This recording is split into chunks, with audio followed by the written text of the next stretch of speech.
చిటికం మీరా జీవితంలో వెలుగు నింపావయా. వ్యర్థముగా ఉన్న జీవితానికి అర్థం చూపావయా.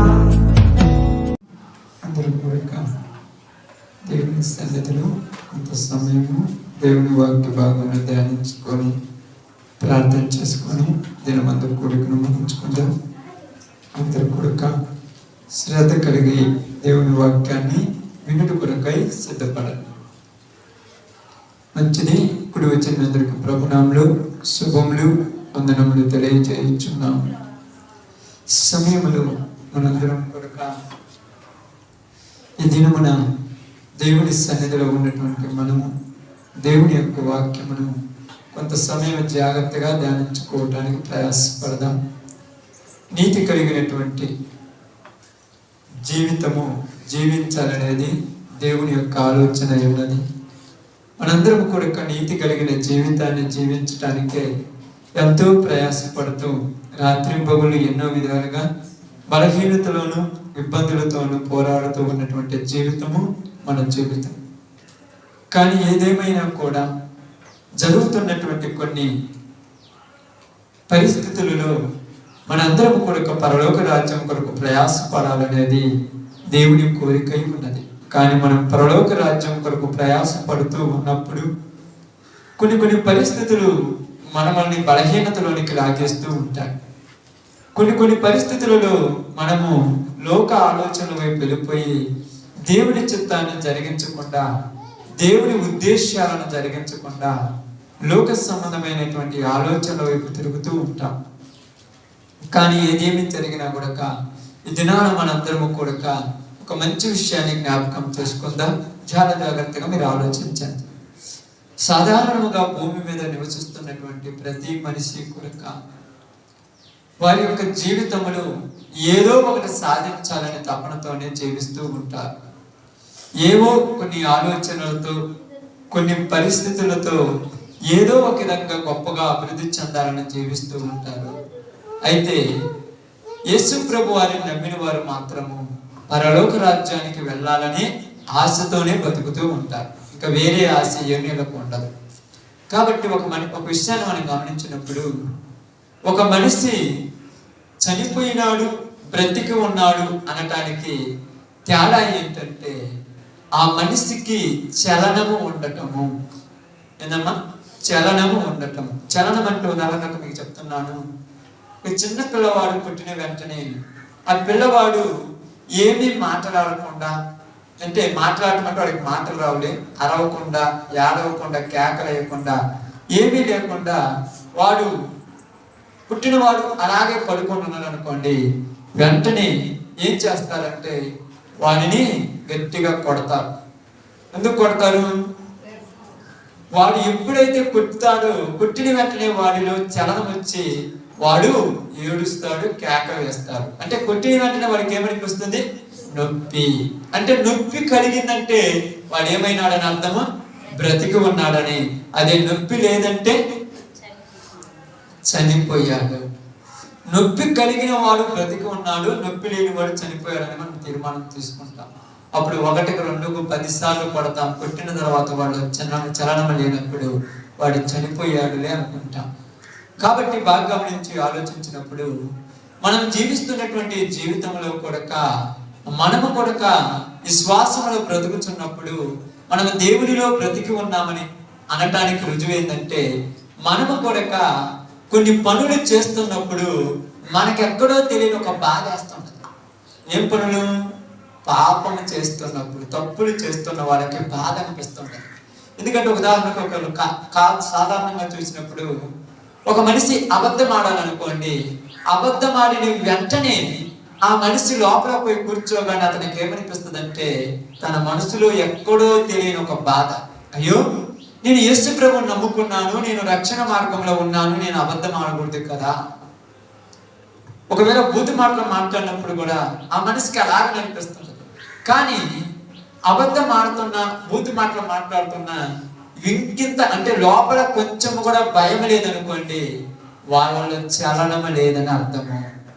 వాళ్ళకి ఇంకేం చలనం ఉండదు, వాళ్ళకి అలవాటు అయిపోద్ది. కావాలంటే చూడండి, వాళ్ళు ఎవరున్నారా ఏమున్నారని ఆలోచించరు. వాడు మాట్లాడే మాటలు అలవాటుగా వచ్చేస్తుంటాయి, వాడు మాట్లాడే పద్ధతులు అలా వచ్చేస్తుంటాయి.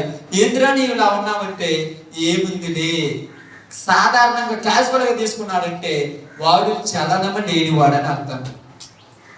వాడికి నొప్పి లేదు అంటే నేను చేసేది తప్పు అని వాడికి భయం లేదు, నేను చేసేది పాపం అని వాడికి ఆ యొక్క చలనం లేదు కనుక వాడు ఏమనుకుంటాడంటే నేనేం చేయట్లేదు అని అనుకుంటాడు. అందువలన వాడు దేవునిలో జీవించి ఉన్నవాడు కాదు. దేవునిలో జీవించి ఉన్నవాడు కాదంటే అర్థమైంది, దేవునిలో చనిపోయిన వాడు అని అర్థం. కాబట్టి దేవునిలో చనిపోయిన వాడికి ఏ నొప్పులు ఉండవు, ఏ బాధలు ఉండవు, ఏమనుకున్నా ఏదన్నా కూడా సాధారణంగా చేస్తూనే ఉంటాడు తప్పులు. కావాలంటే మీరు చూడండి, మీరు లోకంలో ఉన్నప్పుడు, ఈ భూమి మీద బతుకుతున్నప్పుడు ఏదన్నా సాధారణంగా ఏదైనా సినిమాలు కానీ ఏదన్నా చూడాలనుకున్నప్పుడు చూసేటప్పుడు భయంతో చూస్తుంటారు. కొంతమంది భయంతో చూస్తారు, ఎందుకంటే అయ్యో నేను చూడకూడదు కదా, చూస్తే ఏమవుతుంది, ఎందుకు చూస్తానని భయంతో చూస్తారు. కొంతమంది ఏం చేస్తారంటే భయము భక్తి లేకుండా ఏమీ లేకుండా యథావిధిగా చూసేస్తూనే ఉంటారు. ఎందుకంటే వాళ్ళ మనసుకి ఏమనిపించదు, వాళ్ళకేమనిపోతుంది, చూస్తే ఏమవుతుందిలే, చూస్తే ఏమంటే వాడికి మనసులో ఎక్కడ కూడా ఆ చలనం అనేది లేదు కనుక వాళ్ళని పెద్ద పట్టించుకోవాల్సిన పని లేదు కనుక వాళ్ళు మాత్రం ఏది ఆలోచించరు. కాబట్టి మరి బాగా గమనించి ఆలోచిస్తూ చూసినప్పుడు ఒక వ్యక్తి జీవితము ఇలాగ ఉంటుంది అనే అర్థం ఏమిటంటే ఆ వ్యక్తి దేవునిలో జీవించి ఉన్నాడు కనుక జీవించి ఉన్న వాని మీద ప్రత్యేకమైన శ్రద్ధ పెడతాడు. ఎవరు? బాగా గమనించాలి, జీవించి ఉన్నవాని మీద ప్రత్యేకమైన శ్రద్ధ పెడుతుంటాడు. ఎవరు పెడతాడు? దేవుడు కాదు, దెయ్యం. ఆమేన్. ప్రత్యేకమైన శ్రద్ధ పెడతాడు. ఎందుకు? వాళ్ళని ఎప్పుడు పడగొట్టామా అని వాడి శ్రద్ధ అంతా కనుక, వాడిని ఎప్పుడు వాడితో యుద్ధం చేసి వాడిని ఓడిద్దామా అని వాడి శ్రద్ధ. ఇక అప్పుడప్పుడు నేను చాలాసార్లు చెప్తుంటాను, దేవునిలో బలంగా ఉన్న వాడి గురించి దేవుడు పెద్ద పట్టించుకోవాల్సిన పని లేదు, ఎందుకంటే వీళ్ళు నా వాళ్ళని. కానీ వీడి గురించి పట్టించుకునేది ఎవరు? వాడు బాగా పట్టించుకుంటాడు. వాడి ఫోకస్ అంతా ఏడి మీదే ఉంటుంది, వాడి ఫోకస్ అంతా ఏడి వైపే ఉంటుంది. ఎందుకురా ఏళ్ళ వైపే ఫోకస్ పెట్టావు, ఈయన్నే పట్టించుకుంటున్నావు, ఈయన్నే ఆలోచిస్తున్నావు అంటే వాడు ఏమంటాడంటే ఈడు వాళ్ళ అంటే నా శత్రువుకు వీడు అంటే ముఖ్యమైన వాడు, ఈయన్ని పడగొట్టాను అనుకోండి నా శత్రువు ఓడిపోయినట్టే అనుకుంటాడు. ముఖ్యమైన వ్యక్తుల మీదే దృష్టి పెడతాడు. ఎవడు? అపవాదిగా ముఖ్యమైన వాళ్ళ మీదే, ప్రాముఖ్యమైన వాళ్ళ మీద దృష్టి పెడతాడు. దృష్టి పెట్టినప్పుడు వాడు వాళ్ళతో ఏం చేస్తాడమ్మా? యుద్ధం. ఎవరు చేస్తాడు?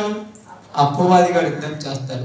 అందుకని మనం ఏదైనా కొన్ని శోధనలు కొన్ని వస్తున్నప్పుడు అపవాది మనల్ని శోధిస్తుంది అంటారు. చాలా మంది ఏమంటారంటే సాతాను శోధించాడు అంటాడు. సాతాను కూడా మనం అసలు శోధించడు. సాతాను మన మీద యుద్ధం చేయడు. ఎందుకంటే సాతాను మన మీద యుద్ధం చేసేంత గొప్పడం కాదు మనం. సాతాను కూడా యుద్ధం చేయాలంటే ఎవరి మీద చేయాలి? యేసు ప్రభు మీద చేస్తాడు, ఒక పేతురు మీద చేస్తాడు, ఒక పౌలు గారి మీద చేస్తాడు. మరి మనతో ఎవరు యుద్ధం చేస్తారు? వాడి దగ్గర ఉండేటువంటి చిన్న చిన్న దెయ్యాలు చేస్తాడు మన మీద. వాడు చేస్తే తట్టుకునేంత రేంజ్ మంది కాదు. వాడు మన మీద డైరెక్ట్ అటాక్ చేస్తే మనం ఎక్కడ ఉంటా? అందుకని వాడి దగ్గర ఉన్నాయి. వాడికి కూడా కొంతమంది సైన్యం ఉందిగా, వాడికి కూడా కొంతమంది దూతలు ఉన్నారుగా.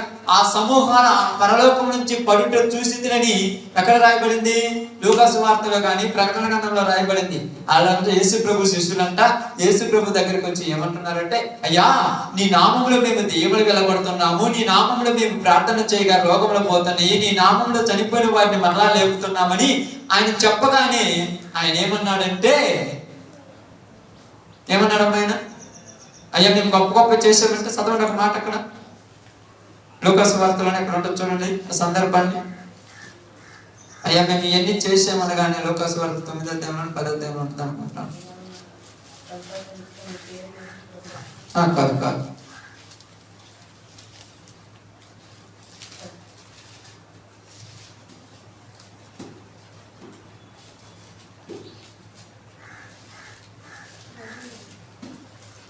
కనపడిందమ్మా. ఏమని రాయబడి ఉంటుంది ఇక్కడ?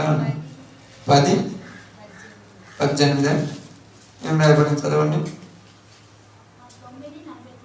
9 49. కాదు కాదమ్మా, చూడండి అమ్మా. 10:18 చదవండి. 10:17. ఆ 70 మంది శిష్యులు సంతోషంతో తిరిగి వచ్చి, ప్రభువా, దెయ్యములు కూడా నీ నామమున మాకు లోబడుతున్నావు అని చెప్పగా, ఆయన సాతాను మెరుపు వలె ఆకాశం నుండి పడుట ఏమంటున్నాడు? వీళ్ళు దెయ్యాలు పోతానంటే ఆయన చెప్పాడు, ఆకాశం మీద నుంచి సాతాను భూమి మీదకి వచ్చింది, మీరు జాగ్రత్త అని చెప్తున్నాడు. ఈరోజు యేసు ప్రభువులో కరెక్ట్ గా బతుకుతున్న వాళ్ళు జాగ్రత్త ఉండాలి.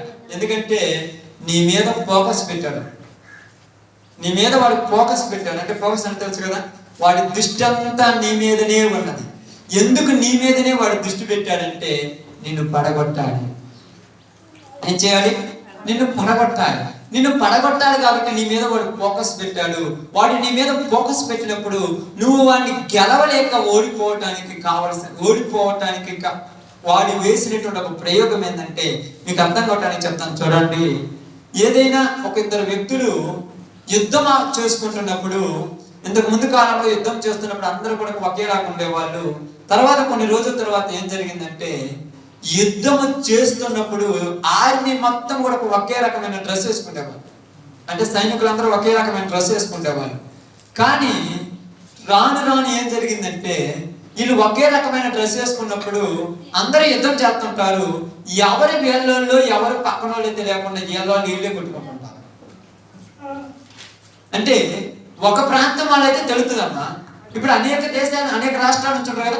ఆంధ్రప్రదేశ్ నుంచి కొంతమంది, అటుపోతే బీహార్ నుంచి కొంతమంది, తెలంగాణ నుంచి కొంతమంది, రాజస్థాన్ నుంచి కొంతమంది, ముంబై నుంచి కొంతమంది, ఎంతమందో ఉంటారు. ఇప్పుడు వీళ్ళందరూ కూడా ఈ మా వాళ్ళు అంటానికి ఏదో ఒక డ్రెస్ కోడ్ ఉంటుంది, గుర్తుగా ఒక డ్రెస్ కోడ్ గుర్తుంటది. అప్పుడు యుద్ధం చేసేటప్పుడు వాడి వేసుకున్న వస్త్రాలను చూసి ఈడి ఇండియన్ ఆర్మీ కాబట్టి ఈడి మీద కాదు మనం యుద్ధం చేయాల్సింది, వేరే వాడి మీద యుద్ధం చేయాలని ఆ యొక్క డ్రెస్ కోడ్ అనేది పెడతారు. ఇంకా మీరు చాలా బాగా చూస్తున్నప్పుడు ఏదైనా గేమ్స్ ఆడేటప్పుడు కూడా, ఏదైనా ఆటలు ఆడేటప్పుడు ఏం చేస్తారంటే, ఈ గేమ్ అంటే ఈ పక్క ఉన్నటువంటి జట్టుకు ఒక రకమైనటువంటి డ్రెస్ ఉంటది, ఇంకొక పక్క ఉన్న జట్టుకు ఇంకొక రకమైన డ్రెస్ ఉంటది. ఎందుకంటే వాళ్ళు వేరు వీళ్ళు వేరు, వాళ్ళు వీళ్ళతో వీళ్ళు వాళ్ళతో యుద్ధం చేస్తుంటారు. కాబట్టి ఇప్పుడు ఈజీగా గుర్తుపట్టచ్చు, వాళ్ళు ఇండియా వాళ్ళు, వీళ్ళు పాకిస్తాన్ వాళ్ళని, వీళ్ళు ఇండియా వాళ్ళు, వీళ్ళు ఆస్ట్రేలియా వాళ్ళని ఈజీగా గుర్తుపట్టచ్చు. ఎందుకంటే వాళ్ళు వేసుకున్న డ్రెస్సును బట్టి. కానీ అపవాదిగాడు మన దగ్గరకు వచ్చేది ఎలా వేస్తాడంటే, మన రూపంలోనే మన దగ్గరకు వస్తాడంట. మనం వేసుకున్నటువంటి వస్త్రధారణ, మనం వేసుకున్నటువంటి రూపం ఏంటిది? చెప్పండి, మీరు బైబిల్ తెలుస్తుంది కదా.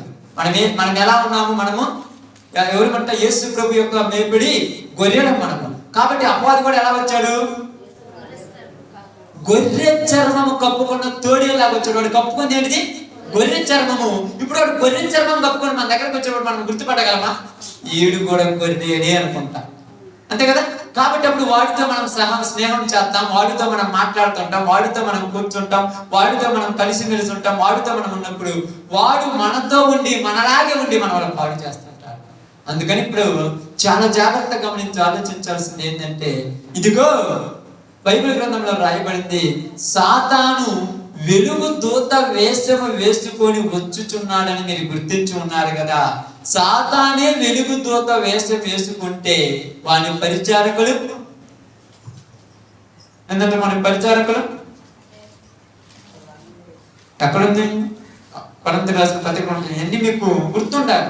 గుర్తుంటేనే మీరు వాటన్నిటిని చూడగలరు.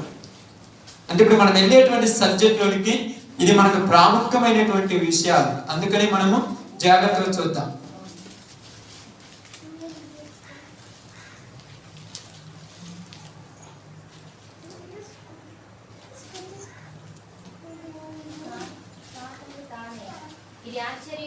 అమ్మ ఎన్నో వచ్చాము, ఎన్నో అధ్యాయం? 2 కొరింథీ 11 అధ్యాయము 14 వచనం. ఇది ఆశ్చర్యము కాదు. 11 చదవండి అమ్మ. ఏలయనగా అట్టివారు క్రీస్తు యొక్క అపోస్తుల వేషము ధరించుకొని వారై ఉండి దొంగ అపోస్తులను మోసగాండకు పనివారై ఉన్నారు. ఇది ఆశ్చర్యము కాదు, సాతాను తానే వెలుగుదూత వేషం ధరించుకొని ఉన్నాడు. ఏం ధరించుకున్నాడంట సాతాను గాడు? అంటే వాడి పరిచారకులు కూడా ఏం ధరించుకున్నారు? నీతి పరిచారకుల వేషం ధరించుకున్నారు. ఇప్పుడు ఎవరు నీతిమంతుడో ఎవరు అవినీతిమంతుడో మనం ఎలా గుర్తుపట్టగలమమ్మా? అర్థమవుతుంది? ఎవరు నీతిమంతుడో ఎవరు అవినీతిమంతుడు ఎలా గుర్తుపట్టగలం? గుర్తుపట్టలేము. గుర్తుపట్టలేకుండా మనం పాడు చేయటానికి వాడు మన వేషమే వేసుకొని మన దగ్గరకు వచ్చి కూర్చున్నాడు. ఎక్కడ కూర్చున్నాడంటే రాయబడింది మీకు? దేవుని ఆలయంలోని, దేవుని సన్నిధిలోని. నీ పక్కనే ఉండొచ్చు, నీ ఎదురుగే ఉండొచ్చు, నీకు నీ ఎడం పక్క ఉండొచ్చు, నీ కుడి పక్క ఉండొచ్చు, నీతోటే ఉండొచ్చు, ఎప్పుడు నీతోటే ఉండొచ్చు. నిన్ను పాడు చేయొచ్చు, జాగ్రత్త. ఎప్పుడు మనం అనుకుంటాం సాతానుగాడు సాతానులాగా వస్తే మనం గుర్తుపడతాం. సాతాను ఇప్పుడు సాతానులాగా రాడు, వేరే వాని వేషం ధరించుకున్నాడు. ఎలాగా? వెలుగు దూత వేషము. వెలుగు దూత వేషం, అది నిజము కాదని. కాబట్టి అనేక మంది కూడా ఇప్పుడు నీతి పరిచారకుల వేషమును వేసుకొని వచ్చి కూర్చుంటున్నారు. జాగ్రత్త. నీతి పరిచారకుల వేషాలు ధరించుకొని వచ్చాడు. కాబట్టి ఈడు వాడి యొక్క ఏజెంట్లు కనుక వాడు ఈలను ఉపయోగించుకొని నీతి పరిచారకులను ఏం చేస్తున్నాడు? పాడు చేయటానికి ఉపయోగపడుతున్నాడు. నీతి పరిచారకులను పాడు చేస్తున్నాడు. బలవంతులైన వారిని బలహీనతలోనికి వెళ్ళి పంపించేస్తున్నారు. అందుకని అర్థము కాక ఏం జరుగుతుందంటే బలవంతులైన వాళ్ళ మీద వాడు ఫోకస్ పెట్టాడు. వాడు ఫోకస్ పెట్టడం వలన బలహీనులుగా మారిపోతున్నారు చాలా మంది. అందుకని మీరు చాలా మంది రోజుల్లో నిజంగా దేవుని సన్నిధిలో ఉంటున్నారు, కానీ ఎందుకయ్యా మాకే కష్టాలు మాకే బాధలు అంటే మీ మీద వాడు ఫోకస్ పెట్టాడు. జాగ్రత్త. దేవునిలో బలంగా నిలబడి, దేవుడి కొరకు బలంగా ప్రయాసపడి, దేవుని రాజ్యం కొరకు ఎదురు చూడటానికి కరెక్ట్ గా నిలబడి ఉన్న నీ మీద వాడు ఏం చేశాడు? ఫోకస్ పెట్టాడు. వాడి లైట్ నీ మీద పడింది, నిన్ను పడగొట్టేదా పోతాడు. జాగ్రత్త. ఎందుకంటే పడగొట్టేదా పోతాడు. ఎక్కడ పడగొట్టేదాకా? దేవునిలో నుంచి పడగొట్టేదాకా వదలడు. అది మీరు ఆలోచించాల్సింది. పడగొట్టేదాకంటే ఏదేదో కాదు, దేవునిలో నుంచి బయటకు వచ్చేదాకా వదిలిపెట్టాడు. అందువల్ల ఇలాంటి పరిస్థితుల్లో మనం చేయవలసింది, మనం ఆలోచించవలసినవి ఏందో మీ అందరికీ కొంత సమయం చెప్తాను. చాలా జాగ్రత్తగానండి, చాలా జాగ్రత్త వాక్యానండి. మా చెమట నాకు పోతుంది, నీకు మాత్రం ఏసీ పెట్టినట్టుంది. నాకు అర్థం కావట్లేదు, నీకు మనకి ఏసీ పెట్టినట్టుంది. డేంజరస్ కాదు, డేంజర్ కాదు. వేషాలు ధరించుకొని వచ్చారు. జాగ్రత్త. ఎంతయ్యా మమ్మల్ని అంటున్నాం అనుకోవద్దు దయచేసి. మీకు ఎందుకు చెప్తున్నానంటే ఈరోజు వాక్యం వింటే మీకు అర్థమైపోతుంది. ఎందుకు వాక్యం వింటే అర్థమవుతుందంటే ఒక వ్యక్తి అంట, బాగా అర్థం గమనించి ఆలోచించండి. ఒక వ్యక్తి అంట ఒక గొప్ప రాకెట్, అంటే రాకెట్ తెలుసు కదా, శాటిలైట్ అంటారు. ఈ శాటిలైట్ ని కనిపెట్టి ఆ శాటిలైట్ ద్వారా ఈ యొక్క కంప్యూటర్ లో ఎక్కడెక్కడ మొత్తం తీసుకొచ్చి ఇక్కడ చూపెడుతున్నాడు. ఇది చూపెట్టడం వల్ల వాటిని ఇతని కంట్రోల్లోనే తీసుకొచ్చి ఇక్కడైతే రిమోట్ నొక్కితే అక్కడ ఉన్నాయి కూడా అది తిరిగిపోతున్నాయి. ఇప్పుడు అంటున్నాడు, ఇదిగో నువ్వు ఎంతో గొప్పవాడివైనా ఎక్కడో వేరే దేశంలో ఉన్నటువంటి వాటిని ఇక్కడ నుంచి నువ్వు కంట్రోల్ చేయగలిగావంటే నీ అంత గొప్పవాడు ఎవరు లేరు అన్నమాట. ఎక్కడో వేరే దేశంలో వేరే ప్రాంతంలో ఉన్న వాటిని నీ కంట్రోల్లో ఉన్నాయి. నువ్వు ఇక్కడ స్విచ్ నొక్కితే అక్కడ స్విచ్ ఆగుతుంది, ఇక్కడ స్విచ్ నొక్కితే ఇక్కడ స్విచ్ ఆగిపోతుంది. అసలు నీ కంట్రోల్ ఉంది, నువ్వు గొప్పవాడు అనగానే వాడు నవ్వుకొని ఒక్కసారి చూసి అంటున్నారంట వాళ్ళందరితోటి, నిజంగా మనుషుడు చాలా గొప్పవాడు. ఏ దాన్నైనా భూమి మీద ఉన్న దేన్నైనా మనుషులు కంట్రోల్ చేయగలగడు, కానీ తనను తాను కంట్రోల్ చేసుకోలేడు అని చెప్పాడు. దేన్నైనా కంట్రోల్ చేయగలడు, నీ మనసు నువ్వు కంట్రోల్ చేసుకుని చేతనైతే చూద్దామన్నా. మనం ఎంత అనుకుంటాం చెప్పండి, చెడ్డ ఆలోచన నాకు రాకూడదు, అసలు అది ఆలోచించకూడదు అనుకుంటాం. నీకు తెలియకుండా నువ్వు ఆలోచించుకుంటావు. చెడ్డవాడి గురించి అసలు నాకు తలంపు రాకూడదు అనుకుంటావు, నీకు తెలియకుండా నువ్వు ఆలోచిస్తుంటావు. అందుకని పౌలు గారు ఏం మాట్లాడారు తెలుసా? నీ శరీరమే నీకు విరోధి అయి ఉన్నది. నువ్వు లోకాన్ని మొత్తాన్ని గెలవచ్చేమో, ప్రపంచ దేశాన్ని గెలవచ్చేమో, నీ ఎదురుగా ఉన్న సమస్తాన్ని గెలవచ్చేమో. నిన్ను నువ్వు గెలిస్తే అప్పుడు నువ్వు పరలోకానికి వారసుడు అవుతావు. ఎవరు గెలవాలి? నిన్ను నువ్వు గెలిస్తే సార్, ఎవరినో గెలవాల్సిన పని లేదు, నిన్ను నువ్వు గెలవాలి. నిన్ను నువ్వు గెలిస్తే లోకాన్ని నువ్వు గెలిచినట్టే. అందుకే నీకు చెప్పాను, మీ శరీరం ఏమో నిద్రపోమంటుంది, ఆత్మ ఏమో తపన చెందుతుంది. ఇప్పుడు నువ్వు దాన్ని గెలవడా, అందుకే లోబడిపోయావు. దాన్ని గెలవలేదు. బైబిల్ అయితే చెప్తాను, నీ శరీరంకు ఆత్మకు ఎప్పుడు ఏమైందంట, పోరాటం, యుద్ధం జరుగుతుంది. దేనికి మధ్య? నీలో ఉన్నటువంటి శరీరానికి నీలో ఉన్నటువంటి ఆత్మకు మధ్య యుద్ధం జరుగుతుంది. ఈ యుద్ధంలో ఎవరు గెలుస్తారమ్మా? ఎవరు గెలుస్తారు చెప్పండి. ఎవరు దేన్ని గెలిపితే అది గెలుస్తుంది.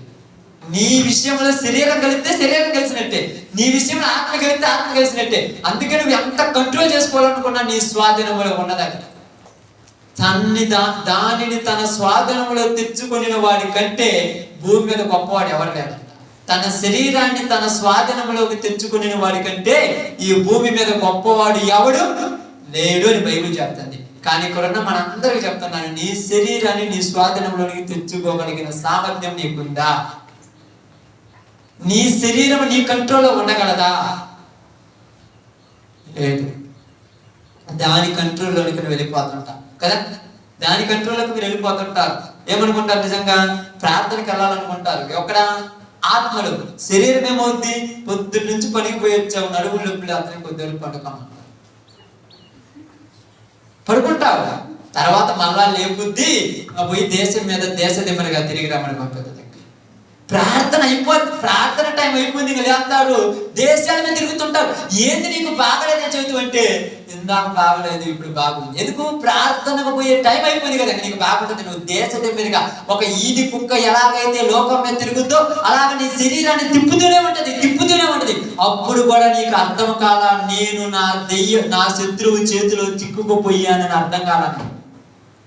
నీకు శక్తి లేదనిపిస్తుంది, నీకు బలం లేదనిపిస్తుంది. కావాలంటే చూడండి, ఆ టైంలో చూడండి, ఇక్కడ ప్రార్థనలో కూర్చున్నంత వరకే నీకు ఆ యొక్క ఆశ ఉన్నట్టుగా ఉండేది. బయటికి పోయిన తర్వాత మీరు పండుకున్నా కూడా అంటారు, అప్పుడప్పుడు నిద్ర మాత్రం కూడా వేసుకుంటారు, నిద్ర రావడానికి. ఏంటి నిద్ర రాలేదంటే? నిద్ర పట్టట్లేదంటారు. మరి ఈడికి వచ్చి అందుకే చెప్పారు, ప్రశాంతంగా పడుకోవడానికి పోతారు. అడిగి పోతే నిద్రే రాలేదు. అసలు నిద్రే రావట్లేదు అంటే ఎందుకు రావట్లేదు? అసలు కొంతమందికి ఆకలి కూడా తెలుసా? అన్నం ఏంటంటే తినబుద్ధి కావట్లేదు. ఇంటికి వచ్చినప్పుడు అది కడుపులో ఎలకలు పడుతుంది. టైం అయిపోయింది, నువ్వు తొందరగా స్టార్ట్ చేయకపోతే తినాలి. మరి ఇంటికాడ కూర్చుంటే 12 అయినా 2 అయినా 3 అయినా ఆకలి కాలేదంటే అసలు ఆకలి కావట్లేదు అంటే నీ శరీరం నీ కంట్రోల్లో లేదు అని అర్థం. అది నిన్ను దాని కంట్రోల్లో చేసుకున్న ఆటలు ఆడిస్తుంటే నువ్వు తిరుగుతున్నావు. అందుకే ఈ శాస్త్రవేత్త అన్నాడు, మనుషుడు దేన్నైనా కంట్రోల్ చేయగలడు కానీ తనను తాను కంట్రోల్ చేసుకోలేడు. తనను గెలిచిన వాడు సమస్తాన్ని గెలిచినట్టు అని బైబిల్ చెప్తుంది అంటున్నాడు. తనను గెలిచిన వాడు చాలు. నువ్వు గెలవాల్సింది నిన్నే, నువ్వు లోకాన్ని కాదు గెలవాల్సింది. నిన్ను నువ్వు గెలిస్తే సమస్తాన్ని గెలిచినట్టే. కాబట్టి ప్రియ సహోదరి సహోదరులారా, మీ అందరికీ దినమంది ఒక మంచి విషయాలు చెప్తాను. సాతాను గాడు నీ మీద ఫోకస్ పెట్టాడు. వాడు ఎలా వస్తున్నాడో కూడా నీకు అర్థం కాదు. కాబట్టి నీకు వస్తున్న ప్రతి పరిస్థితిని బట్టి నువ్వు చేయాల్సిందేదో ఈరోజు మనం చదువుకుందాం. బైబిల్ గ్రంథంలో నుంచి చూడండి. బైబిల్ గ్రంథంలో నుంచి దినవృత్తాంతంలో 2వ గ్రంథం. దినవృత్తాంతంలో 2వ గ్రంథం.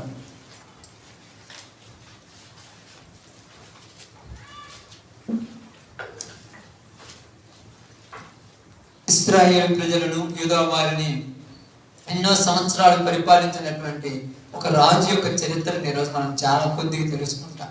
ఎందుకంటే బైబిల్ గ్రంథంలో అవసరమైనది ఎక్కువగా రాస్తాడు, అవసరం లేని వరకు రాసి వెళ్ళిపోతాడు. అంతే. అవసరమైనది ఎక్కువగా రాస్తాడు, అవసరం లేనిది అంటే రాసేసి వెళ్ళిపోతాడు అంతే. కొన్ని సందర్భాలు మనం చూస్తాము. ఒక్క చోట జరిగింది, కొండ మీద యేసు ప్రభు వారికి సాతానుకు మధ్య జరిగిన దాని గురించి ఒక అధ్యాయం మొత్తం రాయబడింది. ఒక్కొక్క చోట ఏమి రాయబడిందంటే ఒక్క వచనమే రాసి వెళ్ళిపోతారు. దాన్ని అవసరం లేదని పెద్ద పడుచుకోలేదు. అవసరమైన దాన్ని మరలా రాస్తూ ఉంటాడు. అబ్రహాము తన తండ్రి ఇంటి నుంచి విడిచి వచ్చెను అనేది ఒక మాటలో రాయబడింది. అబీమెలెకు ఇంటి దగ్గర అబ్రహాము చేయబడిన సందర్భం అనేది ఒక అధ్యాయం మొత్తం రాయబడింది. ఎందుకంటే ఎక్కడ ఏది రాయాలో అది రాసిపడింది. అవసరమైన దాన్ని టచ్ చేస్తాడు, అవసరం లేని దాన్ని వరకట్ పట్టించుకుని వెళ్ళిపోతుంటాడు అంతే. కాబట్టి ఇక్కడ కూడా ఒక రాజు చరిత్ర మొత్తం 4-5 అధ్యాయాలు ఉంటుంది ఆయన చరిత్ర. ఈ 4వ అధ్యాయంలో ఒక అధ్యాయంలో జరిగిన ఒక సంఘటన గురించి మనం ఈరోజు తెలుసుకుందాం.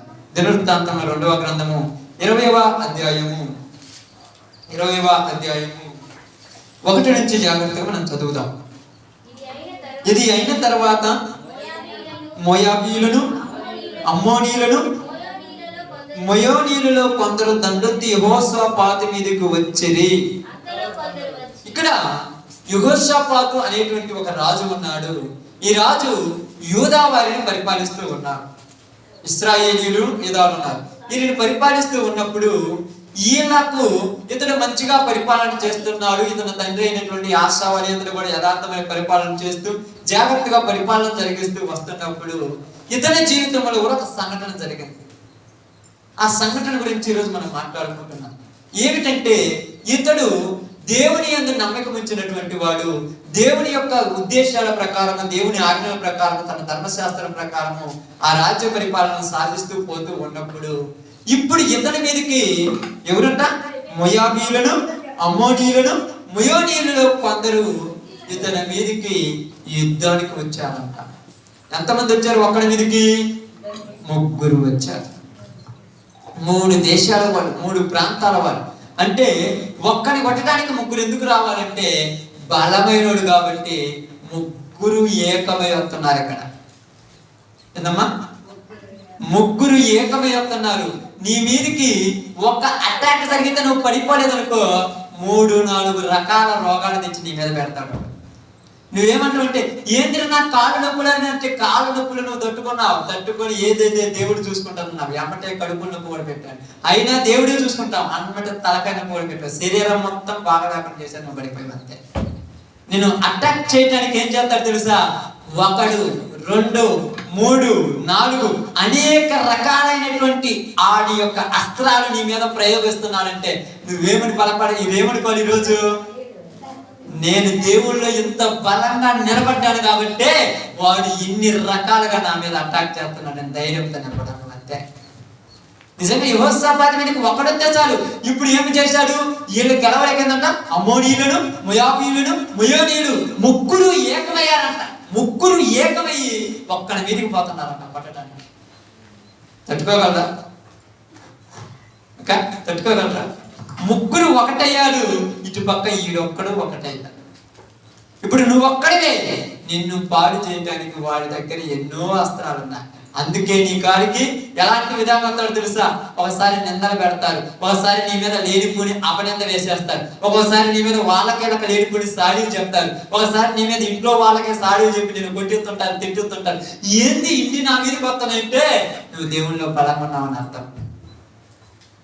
దేవుడు నిన్ను బాగా వాడుకుంటున్నాడు అని అర్థం. దేవుడు నిన్ను బాగా ఉపయోగించుకుంటున్నాడు అని అర్థం. ఎందుకంటే ఎగ్జాంపుల్ కొరకు మీకు అందరికీ చెప్తాను. యోబు ఉన్నాడు, మనందరికీ తెలిసిన ఆయన మీదకి ఎన్ని అటాకులు వచ్చాయి? ఒక పక్క నుంచి వెంటనే వచ్చేసాయా నీ యొక్క గార్ధములు, నీ ఎద్దులు, నీ పశువులు, నీ గొర్రెల మందలు మొత్తము చనిపోయాయని ఒక పక్క నుంచి వచ్చాడు. పోతే పానీలే అనుకోమలేని ఇటు పక్క నుంచి మరొకడు వచ్చి అయ్యా పెద్ద గాలి తుఫాను నుంచి నీ పంట అంతా, నీ పొలమంతా నాశనం అయిపోయింది అన్నాడు. అయితే నేను అనుకోని ఇంకొకసారి ధైర్యంగా ఉంటే ఇటు పక్క నుంచి మరొకడు వచ్చి అంటున్నాడు, అయ్యా మీ పిల్లలందరూ కూడా ఒక చోట కూర్చొని భోజనం చేస్తుండగా ఆ గాలికి గోడ కూడి అందరూ చచ్చిపోయారన్నారు. అయితే కానీ అంటే ఇటు పక్క నుంచి మరొక ఆమె వచ్చి ఏమంటుంది? ఇదిగో నీ శరీరం మొత్తం రోగంతో నిండిపోయింది, నీ శరీరం నిండా కురుపులు వచ్చాయి, నీ శరీరం మొత్తం పాడైపోయింది, నిన్ను పట్టించుకునే దిక్కే లేదు, దేవుణ్ణి దూషించి చనిపోరాదని ఇటు పక్క నుంచి ఒక వచ్చింది. అంటే వీళ్ళందరూ ఏం చేస్తున్నారు? యోబు మీద అటాక్ చేస్తున్నారు. అంటే యోబు కదిలాడరా? మీరు అనుకుంటున్నారు ఏమన్నా పాపం చేశాడు కాబట్టి వచ్చాడు అనుకుంటే తప్పు. యోబు పాపం చేస్తే రాడా? యోబు దేవుళ్ళలో నిలబడ్డాడు కాబట్టి యోబు చేత దేవుణ్ణి తిట్టించి దేవుని దగ్గర నుంచి దూరం చేయడానికి వచ్చాయి అని మనకు అర్థం కాక ఏమంటామంటే యోబుకి ఎందుకు ఇన్ని కష్టాలంటే యోబుకి ఎందుకంటే యోబు మంచోడు కాబట్టి, యోబు యథార్థపరుడు కాబట్టి యోబును పడబట్టడానికి వచ్చాయని చెప్పండి అంతే. ఈరోజు నువ్వు కూడా విశ్వాసంలో బలంగా ఉంటే నీ మీద పడతాయి అటాక్లు, కానీ నీ జీవితం సజావుగా సాగిపోతుందంటే అర్థం ఏమిటి? నువ్వు పరిస్థితుల్లో సర్దుకుపోతున్నావు అని అర్థం. కాంప్రమైజ్ అవుతున్నావు, అందుకే నీ మీదకి ఏ అటాక్ రాలేదు.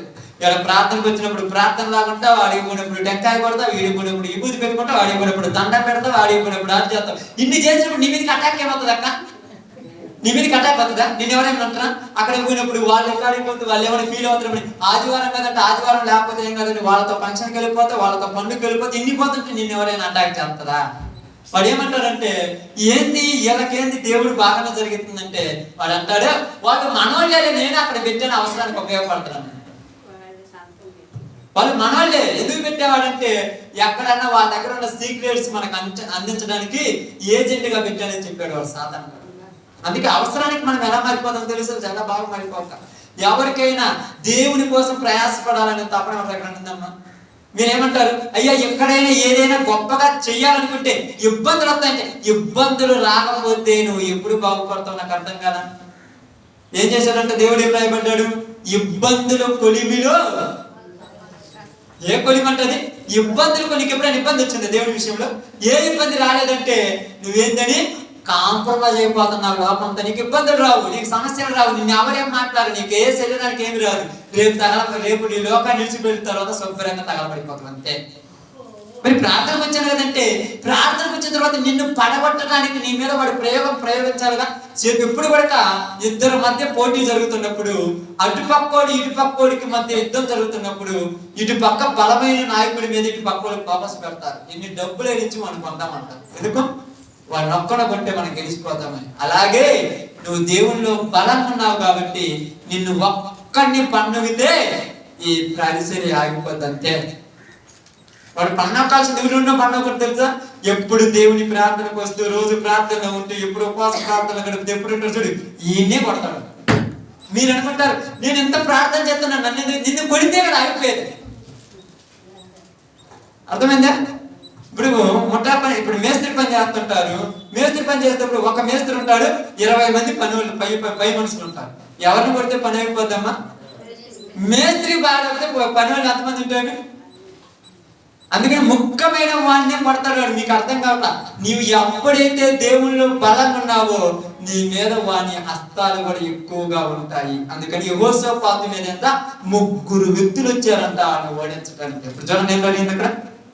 అంతలో కొందరు వచ్చి సముద్రం అవల నుండి సిరియనుల తట్టు నుండి గొప్ప సైన్యం ఒకటి మీదకి వచ్చుచున్నది, చిత్తగించుము, వారు అసస్సం తామారు అను ఎన్గేదిలో ఉన్నారని యెహోషాపాతుకు తెలియచేసిరి. ఇప్పుడు యెహోషాపాతుకు ఒక వ్యక్తి ఒక వర్తమానం తెచ్చారు. అయ్యా గొప్ప సైన్యం 3 దేశాల సైనికులందరూ ఒకటయ్యి నిన్ను ఓడించడానికి వస్తున్నారయ్యా అనగానే యెహోషాపాతు అంటున్నాడు, నన్ను ఎందుకు వాళ్ళు ఓడించడానికి వస్తున్నారు అని అనుకోలా. నేను దేవుని పక్షమున ఉన్నవాడిని కనుక నన్ను ఓడించి గెలవటానికి వాళ్ళు వస్తున్నారు కనుక ఇప్పుడు వెంటనే నేను ఏం చేయాలని ఆలోచన చేసుకుంటారమ్మా. ఏం చేస్తారు? మీకు బలహీనతలు వచ్చినప్పుడు, ఇబ్బందులు వచ్చినప్పుడు ఏం చేస్తారు? వెంటనే మీరు ఏం చేస్తారు? ఏం చేశారు చూడండి. నేను అందుకు యెహోషాపాతు భయపడి. ఆమేన్. ఏం జరిగిందంటే అతనికి భయం. చాలా విషయాలు మనం మాట్లాడుకుంటాం. కొన్నిసార్లు భయపడొద్దని చెప్తాను, కొన్నిసార్లు భయపడాలని చెప్తాను. ఇప్పుడు భయపడ్డాడు. ఎందుకు భయపడ్డాడు? ఇతడి గెలవలేనంతటిది. ఇతడి గెలిచంతటిది అంటే భయపడాల్సిన పనిలా, ఇతడి గెలవలేనంతటిది. ఇప్పుడు వెంటనే భయపడ్డాడు.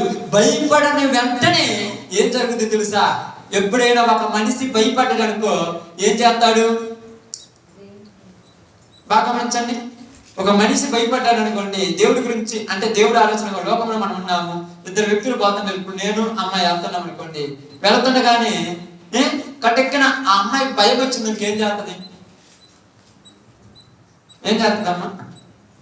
మొన్న మేము ఒకసారి గౌనీపేట ప్రాంతం నుంచి ప్రార్థన పెడుతున్నాం. అట్నే ఆటోల ముందు కూర్చున్నారు, మీరు అందరూ చాలా మంది కూర్చున్నారు.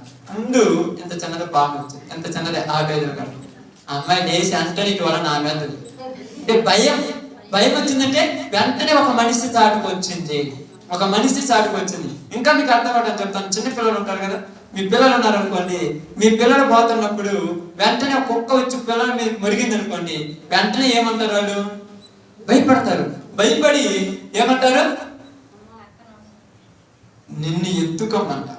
అమ్మా నన్ను ఎత్తుకుని నేను నడవలేనంటే, ఎందుకంటే కుక్క కడుతుంది. ఇప్పుడు నీ సంకరేకి ఎక్కిన తర్వాత ఇప్పుడు ఏం చేస్తారు? వాళ్ళు కుక్కను చూసి ఎక్కిస్తారు. అంటే నీలో ఉన్నాడు కాబట్టి ఇప్పుడు కుక్కను ఛాయ్ అంటాడు, దాన్ని కట్టాలంటాడు అంట. ఎంతమంది కింద ఉన్నప్పుడు చేయొచ్చుగా, అంటే ఇక్కడ ఏంది, భయపడినప్పుడు పక్కన వాళ్ళ సహాయానికి వెళ్ళాలి. ఇక్కడ యెహోషాపాతు భయపడి వెంటనే ఏం చేశాడు చూడండి, యెహోవా యొద్ద విచారించుటకు మనసు నిలుపుకొని యూదా అంతటా ఉపవాస దినము ఆచరింపవలనని చాటింపగా. ఇప్పుడు వెంటనే భయపడి దేవుని దగ్గర పోయి ప్రార్థన చేయాలనుకున్నాడు. భయపడింది దేనికి, దేవా నీ సహాయం నాకు కావాలి, నీ సహాయం లేకపోతే నేను వీళ్ళని ఓడించలేను, నీ సహాయం లేకపోతే వీళ్ళని నేను గెలవలేను, నీ సహాయం నాకు కావాలని ప్రార్థన చేశాడు. వెంటనే ఆ యూదా దేశంలో ఉన్న వాళ్ళందరికీ ఒక వర్తమానం పంపించారు.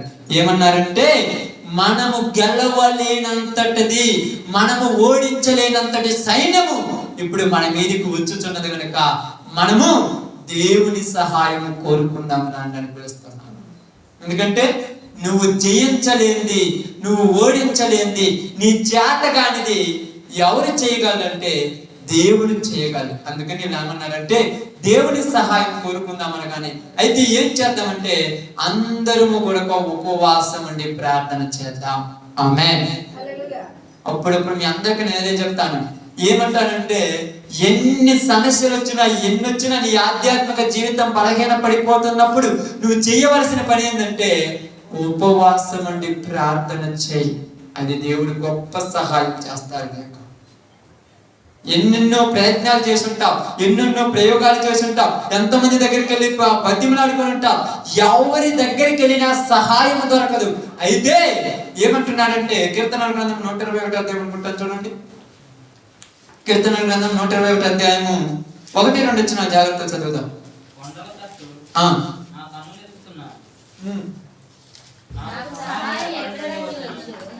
కొండల తట్టు నా కన్నులెత్తుచున్నాను, నాకు సహాయం ఎక్కడి నుండి వచ్చును, యెహోవా వలననే నాకు సహాయము కలుగును. ఆయన భూమి ఆకాశములను సృజించి ఆయన నీ పాదములను తొట్టిల్లనియ్యడు. నిన్ను కాపాడువాడు కునుకడు, ఇశ్రాయేలీను కాపాడువాడు కునుకడు నిద్రపోడు. అంటే ఏమంటున్నాడు, కొండల తట్టు తిరుగుతున్నాను, సహాయం ఎక్కడి నుంచైనా వత్తదేమని కొండల తట్టు చూస్తున్నాను. మనుషుల వైపు చూసావు, బలగం వైపు చూసావు, అధికారం వైపు చూసావు, ధనం వైపు చూసావు, ఎన్నెన్నో హాస్పిటల్ వైపు ఎక్కడి వైపు చూసావు సహాయం దొరుకుద్దని, ఎక్కడా దొరకలేదు అంటున్నాడు. ఎక్కడి నుంచి దొరుకును? అందుకని ఏమంటున్నాడు, యెహోవాయే నాకు సహాయము. ఎందుకంట భూమిని సృష్టించింది ఆయనే, ఆకాశమును సృష్టించింది ఆయనే. నిన్ను కాపాడేటువంటి యెహోవా కునుకడు నిద్రపోడు. నువ్వు కాపలా పెట్టుకున్నటువంటి నీ యొక్క యజమానుడైనా, నీ యజమానురాలైనా, నీ తల్లి అయినా, నీ తండ్రి అయినా, నీ పిల్లలైనా ఓపికతో కూర్చొని కన్ను మోస్తారేమో గాని ఆయన మాత్రం కన్ను కొరికేవాడు కాదు. అప్పుడప్పుడు కొంతమంది కాపలా పెట్టిపోతారు, అమ్మా ఇదిగో ఇప్పుడు దాకా సెలవు అయిపోయేదాకా అప్పుడు దాకా చూస్తా ఉండమ్మా, జాగ్రత్తగా చూస్తా ఉన్నంటే పక్కన కూర్చొని చూసి నిద్రపోతారు. ఇప్పుడు పక్కన ఉన్న మనిషి ఏమంటారు, నిద్రపోమంటే నువ్వు నిద్రపోతే నాకు ధైర్యం లేకుండా నిద్రపోతావు, నిద్రపోకుండా రెస్ట్ తీసుకోరు. వెంటనే వీళ్ళు కూడా దాని వైపు చూస్తాను. నేనున్నాను కదంటే నేను నమ్మిందంతా, నేను నమ్మేదంతా. కానీ ఇక్కడ ఏమంటున్నాడు దావీదు, కొండల తట్టు నేను కన్నులెత్తుచున్నాను, సహాయం ఎక్కడి నుంచి దొరుకును. యెహోషాపాతు అనుకుంటున్నాడు, నేను ఎవరి దగ్గర పోయి సహాయం కోరుకున్నాను? అమ్మోనీయుల దగ్గరికి వెళ్ళానా, మోయాబీయుల దగ్గరికి వెళ్ళానా, సరే వేరే వాళ్ళ దగ్గరికి వెళ్ళాను, ఎవరి దగ్గరికి వెళ్ళాను? ఇప్పుడు వాళ్ళే నా మీదకి వస్తున్నారు. ఎవరి దగ్గరికి వెళ్ళాను మా సహాయం కొరకు? ఎవరి దగ్గరికి పోతారు మీరు సహాయం కొరకు? ఎవరి దగ్గరికి పోతే ఎవరైనా ఏమని చెప్తారు? మీరు సహాయం కొరకు ఏం చెప్తారు? సహాయం కోసం ఏం చెప్తారు చెప్పండి? మీరు 2 రోజులు తిని శుభ్రంగా నిద్రపో, ప్రశాంతం ఉంటుందని చెప్తాను. అంతకుమించి ఏం చెప్పారు? సహాయం రెస్ట్ తీసుకుంటారు. రెస్ట్ అంటే నేను తీసుకునేది రెస్ట్ కాదు. రెస్ట్ కాకుండా ఏం తీసుకుంటున్నారు చెప్పండి? మీకు నాకు అర్థం కాదు. నేను పొద్దున 5 గంటలకు పోయి సాయంత్రం 10 గంటలకు పని చేసి వస్తారా? అంతా రెస్టే కదా. రెస్ట్ ఏంటి? కొండల తట్టు నా కన్నులెత్తుచున్నాను, నాకు సహాయం ఎక్కడి నుంచి దొరుకును అన్నాడు. ఎక్కడి నుంచి దొరుకుతుంది సహాయము? అందుకేమన్నాడు తెలుసా, యెహోవాయే మీకు సహాయము. యెహోవాయే సహాయము. ఆ యొక్క అటాక్ వచ్చింది. 3 సైన్యము, గొప్ప సైన్యము యెహోషాపాతు మీదకి యుద్ధం చేయడానికి వచ్చిందమ్మా. యెహోషాపాతు మీదకి యుద్ధం చేయడానికి గొప్ప సైన్యం వచ్చినప్పుడు ఇక్కడ జరిగిన సంఘటన ఏంటంటే, యెహోషాపాతు ఒకటి ఆలోచించాడు. యూదా వారందరూ కూడా ఏకం కాండి, ఏకం ఏం చేయాలన్నాడు? ఉపవాస ప్రార్థన చేద్దామన్నాడు. ఏం చేయమన్నాడు? ఉపవాస ప్రార్థన చేద్దాం. మీ అందరికీ తెలిస్తే తెలియదు, మనం పరిచర్యలోనికి వెళుతుండగానే నేనేం చెప్పాను సంఘం మొత్తంలోనికి, అమ్మా మనం చేస్తున్న పరిచర్య చాలా గొప్పది, ఈ పరిచర్య కొనసాగించాలంటే మన వల్ల కాదు, అందుకనే 7 వారాలు ఉపవాసం ఉండి ప్రార్థన చేద్దాం. మొదటి వారంలో పూనుకూడారు, తర్వాత వారానికి ఒకనాడు వచ్చారా? నాకు తెలుసు రాలేరు, కానీ ఆపకూడదు. ఎందుకంటే మీకు తెలుసు మీరు రావాలనుకుంటున్నారు కానీ పరిస్థితులు బాగాలేవంటారు. ఏ పరిస్థితులు బాగాలేవు? అన్నీ బాగానే ఉన్నాయి, కానీ మీ శరీరం మీకు సహకరించలా అని చెప్పాలి. మీ శరీరాన్ని మీకు సహకరించలా. కొంతమంది నా దగ్గరికి వచ్చినప్పుడు కూడా నేను చేయబెట్టి ప్రార్థన చేస్తాను మీకు పోతే, నేను ఎప్పుడైనా చెప్పినమ్మా మీకు ఇబ్బందులు అయితే మీ ఇంట్లో ఉపవాసం అని సంఘం చదువు ప్రార్థన చెప్పి సమస్య పోతుందని చెప్తాను. ఎందుకంటే నేను బైబిల్ చదువుతాను. నేను అందరి మనుషుల్లాగా లోకంలో ఏదో వాళ్ళు ఇలా ప్రార్థన చేస్తే పోయింది, వీళ్ళు ఇలా చేస్తే పోయింది నేను నమ్మను. బైబిల్లో ఏం చెప్పిండో చెప్తే నమ్మద్దు. పోయిన వారం కాకుండా అంతకు ముందు వారంలో సహోదరి వాళ్ళ కుటుంబం దగ్గర అదే మాట్లాడారు. యేసు ప్రభు వారి దగ్గరికి ఒక తండ్రి తన కుమారుని తీసుకుని వచ్చాడు. అయ్యా ఇదిగో నా కుమారుడికి మూగ దెయ్యం పట్టింది, వాడికి 10 సమయం ఇలా అలా ఉన్నాడు. ఒక రకమైన దెయ్యం కాదంట, వాడికి ఎన్ని దెయ్యాలు పట్టి? మోగ దెయ్యము, నురుగక్కే దెయ్యము, పళ్ళు కొరికాయి, ఇలాంటి రకాల దెయ్యాలు పట్టాయి. ఈ దెయ్యం పట్టిన వెంటనే ఈయనని శిష్యుల దగ్గర తీసుకొచ్చాను, కానీ వాళ్ళ చేత కాలేదు దీన్ని తీసేయటం అన్నారు. ఇప్పుడు వెంటనే యేసు ప్రభు ఏమన్నారు? అల్ప విశ్వాసులారా, నేను ఎంతకాలం మీతో ఉండేదను, ఎందుకు మీతో ఉండదనని ఆ ప్రార్థన చేసి దానిలో ఉన్న దెయ్యాన్ని వెళ్ళగొట్టాడు.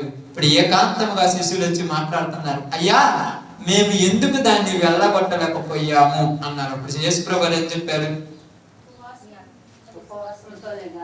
మార్కు సువార్త చూడండి, మార్కు సువార్త 9:28-29. అందుకు ఆయన 28 చదవండి. ఆయన ఇంటిలోనికి వెళ్ళిన తర్వాత ఆయన శిష్యులు మేమెందుకు ఆ దెయ్యమును వెళ్ళగొట్టలేకపోతుమని ఏకాంతమున ఆయనను అడిగిరి. అందుకు ఆయన ప్రార్థన వలనే గాని, దేని వలన? ప్రార్థన వలనే అనే దానిపైన 2 కింద పుట్టుపాత్ర ఏం రాయబడింది? ఉపవాసము వలనే, ఉపవాస ప్రార్థన వలన, కానీ మరి దేని వలన ఇలాంటివి పోవు. సలహాలు తీసుకుంటారు మంచిదే, ఏదేదో చేస్తారు మంచిదే. ఉపవాసం ఉండి ప్రార్థన చేసి నీకు వచ్చిన సమస్యలు పోగొట్టుకోగలుగుతున్నావా? పోదో పోదో, మనకేం నమ్మకం దాని మీద? మనకు నమ్మకం లేదు కదా. అంటే నీ దేవుడు అంత చేతగాని వాడా? యెహోషాపాతు అంటున్నాడు, ఇదిగో యూదాలో ఉన్న వాళ్ళందరూ మీరందరూ కూడా రండి, ఈ రోజు ఉపవాస దినం మనం సాటించాలి అన్నాడు. ఎందుకయ్యా ఉపవాస దినం అంటే, ఇదిగో మన శత్రువులు మన మీదికి గుమ్ముగా వస్తున్నారు, వాళ్ళను ఓడించడం మన వల్ల కాదు కనుక దేవుడిని అడుగుదాం, ఆయనే మనకు సహాయం చేస్తాడు. అందుకే చూడండి ఏం రాయబడు, అందుకు యెహోషాపాతు భయపడి యెహోవా యొద్ద విచారించుటకు మనసు నిలుపుకొని యూదా అంతటా ఉపవాస దినం ఆచరింపవాలని చాటింపగా యూదా వారు యెహోవా వలన సహాయముని వేడుకొనుటకై కూడుకొనిరి. దేనికి కూడుకున్నారు? దేవుణ్ణి ప్రార్థన చేయడానికి కూడుకున్నారు. కానీ ఎట్టుంది, ఏం జరిగింది, ఎలా జరిగింది, ఏం చెప్పారు, ఇందుకు కూడుకోవాలా? మనం అందుకే కూడుకుంటాం కదమ్మా. మనం కూడుకునేది నలుగురు కూర్చుంటే ఏం మాట్లాడుకుంటాం, ఏంది, ఏమైంది, ఎలా జరిగింది, ఎందుకు జరిగింది, అట్లా ఎందుకు జరిగింది, అది ఎట్లా జరిగింది, నువ్వు అట్ట చేయటం వల్ల జరిగింది, ఇవన్నీ కాదు. అటాక్ చేసిన వాడు అపవాది కాదు. వాడిని పోగొట్టాలంటే మన శక్తి మనకు సరిపోదు, దేవుని సహాయం కావాలి. ఎందుకు సరిపోదంటే ఒకరినైతే ఓడించగలం. ఒకసారి చెప్పాను అనుకుంటాను, ఏది, బలవంతుడైన వాడిని బంధించి వాడి ఇంట్లో సామాగ్రి తీసుకోవాలంటే ముందు బలవంతుడైన వాడిని ఏం చేయాలి? బంధించాలి. ఇప్పుడు ఒక దెయ్యం నెలగొట్టిన తర్వాత ఇది బయటికి పోయి అంతా తిరిగిన తర్వాత అన్ని నీళ్లతో నింపబడి ఉన్నాయి, అన్ని ఫుల్ అయిపోయాయి. ఇప్పుడు మళ్ళీ ఎక్కడికి వచ్చింది? ఇడిచిపెట్టి ఇంటి దగ్గరికి వచ్చింది. వచ్చి చూస్తే ఇల్లు ఎలా ఉంది? బాగా ఖాళీ ఉంది. ఇప్పుడు ఇది ఒక్కటి పోవచ్చు లోపలికి. ఎందుకు బాలా? పోయినసారి నేను ఒక్కదాని ఉంటే నెలగొట్టింది, ఈసారి మళ్ళా ఒక్కదాని పోతే ఎలగొట్టింది. కాబట్టి ఇప్పుడు నేను పోయి 7 తెచ్చుకుంటాను, మళ్ళీ పోయి 7 దెయ్యాలను తెచ్చుకుని కూర్చుని బాధ్య. ఒక దెయ్యం ఉంటే ఎలగొట్టావు, నీకు బలం ఉంది కాబట్టి. అప్పుడప్పుడు మీరు చూస్తుంటారు చూడండి, ఒక మనిషి వస్తే కర్రతో కొట్టి 2 దెబ్బలు కొట్టి పంపిస్తావు. ఇప్పుడు ఈ అమ్మటి ఇంటికి పోయి ఏం చేస్తాడు? 10 మందిని తీసుకొస్తాడు. ఇప్పుడు నువ్వేం చేస్తావు? నువ్వు పరుగులు చేస్తుంటావు. ఇప్పుడు మన పరిస్థితి కూడా అట్టాగే. వాడు 7 దెయ్యాలను అంట పెట్టుకుని వచ్చాడు, అందుకని వెనికిపోతున్నావు. ఏంది ప్రార్థనకు రాలేదంటే? పని ఉందన్నా, నీకేం పని ఉందే? నీకు నాకు అర్థమైంది, వీడికి పట్టిన 7 అని. అవి పోవాలంటే ఉపవాసం అని ప్రార్థన చేయాలి. ఉపవాస ప్రార్థన వల్ల కాక దేని వల్ల పోదు. కావాలంటే చూడండి, ఇక్కడ ఉన్నటువంటి యవ్వన కాలంలో ఉన్న పిల్లలు చూడండి, వాళ్ళ మనిషి అయితే ఇక్కడ ఉంటారు కానీ మైండ్ అయితే ఆప్సెట్ అయి ఉంటుంది. వీళ్ళు ప్రార్థన పడ ప్రయాసపడతారా? ప్రయాసపడే ఉన్నారా? శనివారం ప్రార్థన జరుగుతుంది కదా, విజ్ఞాపన కొరకు ఎవరైనా సిద్ధపడే వాళ్ళు ఉన్నారు కదా, వాళ్ళకి అంత చెప్పలేదు. మరి ఈ రోజు ఎందుకు వచ్చారంటే వాడి ఏజెంట్లు అప్పుడప్పుడు చూసిపోతారు సంఘం ఎట్టుందని. సంఘం ఎలా ఉంది, ఎవరిని పాడు చేయాలి, ఎవరి మీద అటాక్ చేయాలి, ఎవరి మీద అటాక్ చేయాలంటారు. అంటే ఇక్కడ మన సంఘం గురించి మాట్లాడలా, ప్రపంచంలో ఉన్న సంఘాలన్నిటికీ ఏజెంట్లు వచ్చిపోతారు. అప్పుడప్పుడు వచ్చి చూసిపోతుంటారు ఊర్లో పరిస్థితులు ఎలా ఉన్నాయి. మనం ఏమనుకుంటామంటే ఎప్పుడు రానోడు వచ్చింది ఏందో అనుకుంటాం. కానీ ఎప్పుడు రానోడు వస్తే మనం ఏమనుకుంటాం?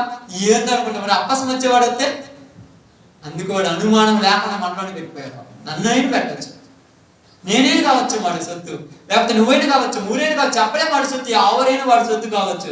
కాబట్టి వాడిని మనం గెలవాలంటే దేవుడి సహాయమే కావాలి. అందుకని యూదా వాళ్ళందరినీ పిలిచారంట. అందరిని పిలిచి ఉపవాస దినం చాటించండి. ఎందుకు చాటించమన్నప్పుడు వాళ్ళు అన్నారు, యెహోవా మనకు సహాయం చెయ్యాలి. ఎవరు సహాయం చేయాలి? మనుషుల సహాయం వ్యర్థమని రాయబడింది. మనుషులు రాజులు నమ్ముటి కంటే, అధికారులు నమ్ముటి కంటే, మనుషులను ఆశ్రయించుకుంటే యెహోవాను నమ్ముటియే శ్రేష్ఠ.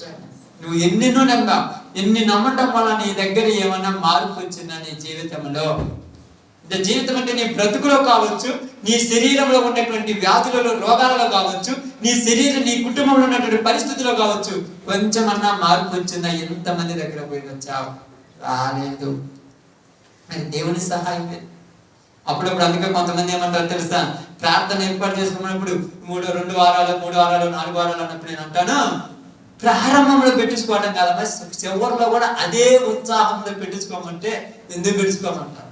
ఫస్ట్ వారం బలం అంటారు, 2వ వారానికి వచ్చే ఉత్సాహం ఎదిగిపోతుంది. వీళ్ళలో బలం ఉందనుకోండి, ఇంకొక దిక్కు ఆపోజిట్ అవుతుంది ఆ బలహీనత. మనకు ఏదో ఒక విధంగా ఆపాలి. మన సహోదరి వాళ్ళ ఇంట్లో పెట్టినప్పుడు ఫస్ట్ వారం బాగుంది, 2వ వారంలో ఏది అంతా బాగుంది అనుకుంటే వాతావరణం మారిపోయింది, వర్షం వచ్చి 3వ వారంలోకి వచ్చాక అసలు వాళ్ళ కూడా గుర్తుంది లేదు, నాకు అర్థం కాలేదు. పరిస్థితి అంటే అలాంటి పరిస్థితులు వచ్చేస్తాయి. ఎందుకు ఆ పరిస్థితులు వచ్చినాయంటే మీ ఇంట్లో మనుషుల్లో, మీ ఇంట్లో వాళ్ళలో బలహీనతలను నెట్టేస్తుంది. నెట్టేసిన పరిస్థితి రాగానే ఎందుకు అయిపోద్ది? చివరికి ఏమైంది? కరెంటు వాళ్ళు ప్రార్థన జరిగింది. మనం ఏమనుకుంటామంటే వాడు ఆపాలనుకుంటే ఏదైనా చేయగలరు, కానీ మనం జరిగించాలంటే ఒక దేవుడి మీదే ఆధారపడాలి. మనం జరిగించాలనుకుంటే దేవుడి మీద ఆధారపడండి, ఎవరి మీద ఆధారపడాల్సిన పని లేదు. దేవుడి మీద ఆధారపడి జరిగిస్తేనే ఆయన జరిగిస్తారు. అందుకన్నాడు, అందరూ కూడా యెహోవా దగ్గర సహాయం కొరకు వేడుకొందాము రండి. ఎందుకు వేడుకోవాలి? మనందరం గెలవలేమనే వాళ్ళందరూ అన్నరా? ఎందుకనలేదు? ఎందుకు చెప్పండి, మీకు తెలిస్తే. ఇప్పుడు దాకా అన్నారు కదా, ఎందుకనలేదు?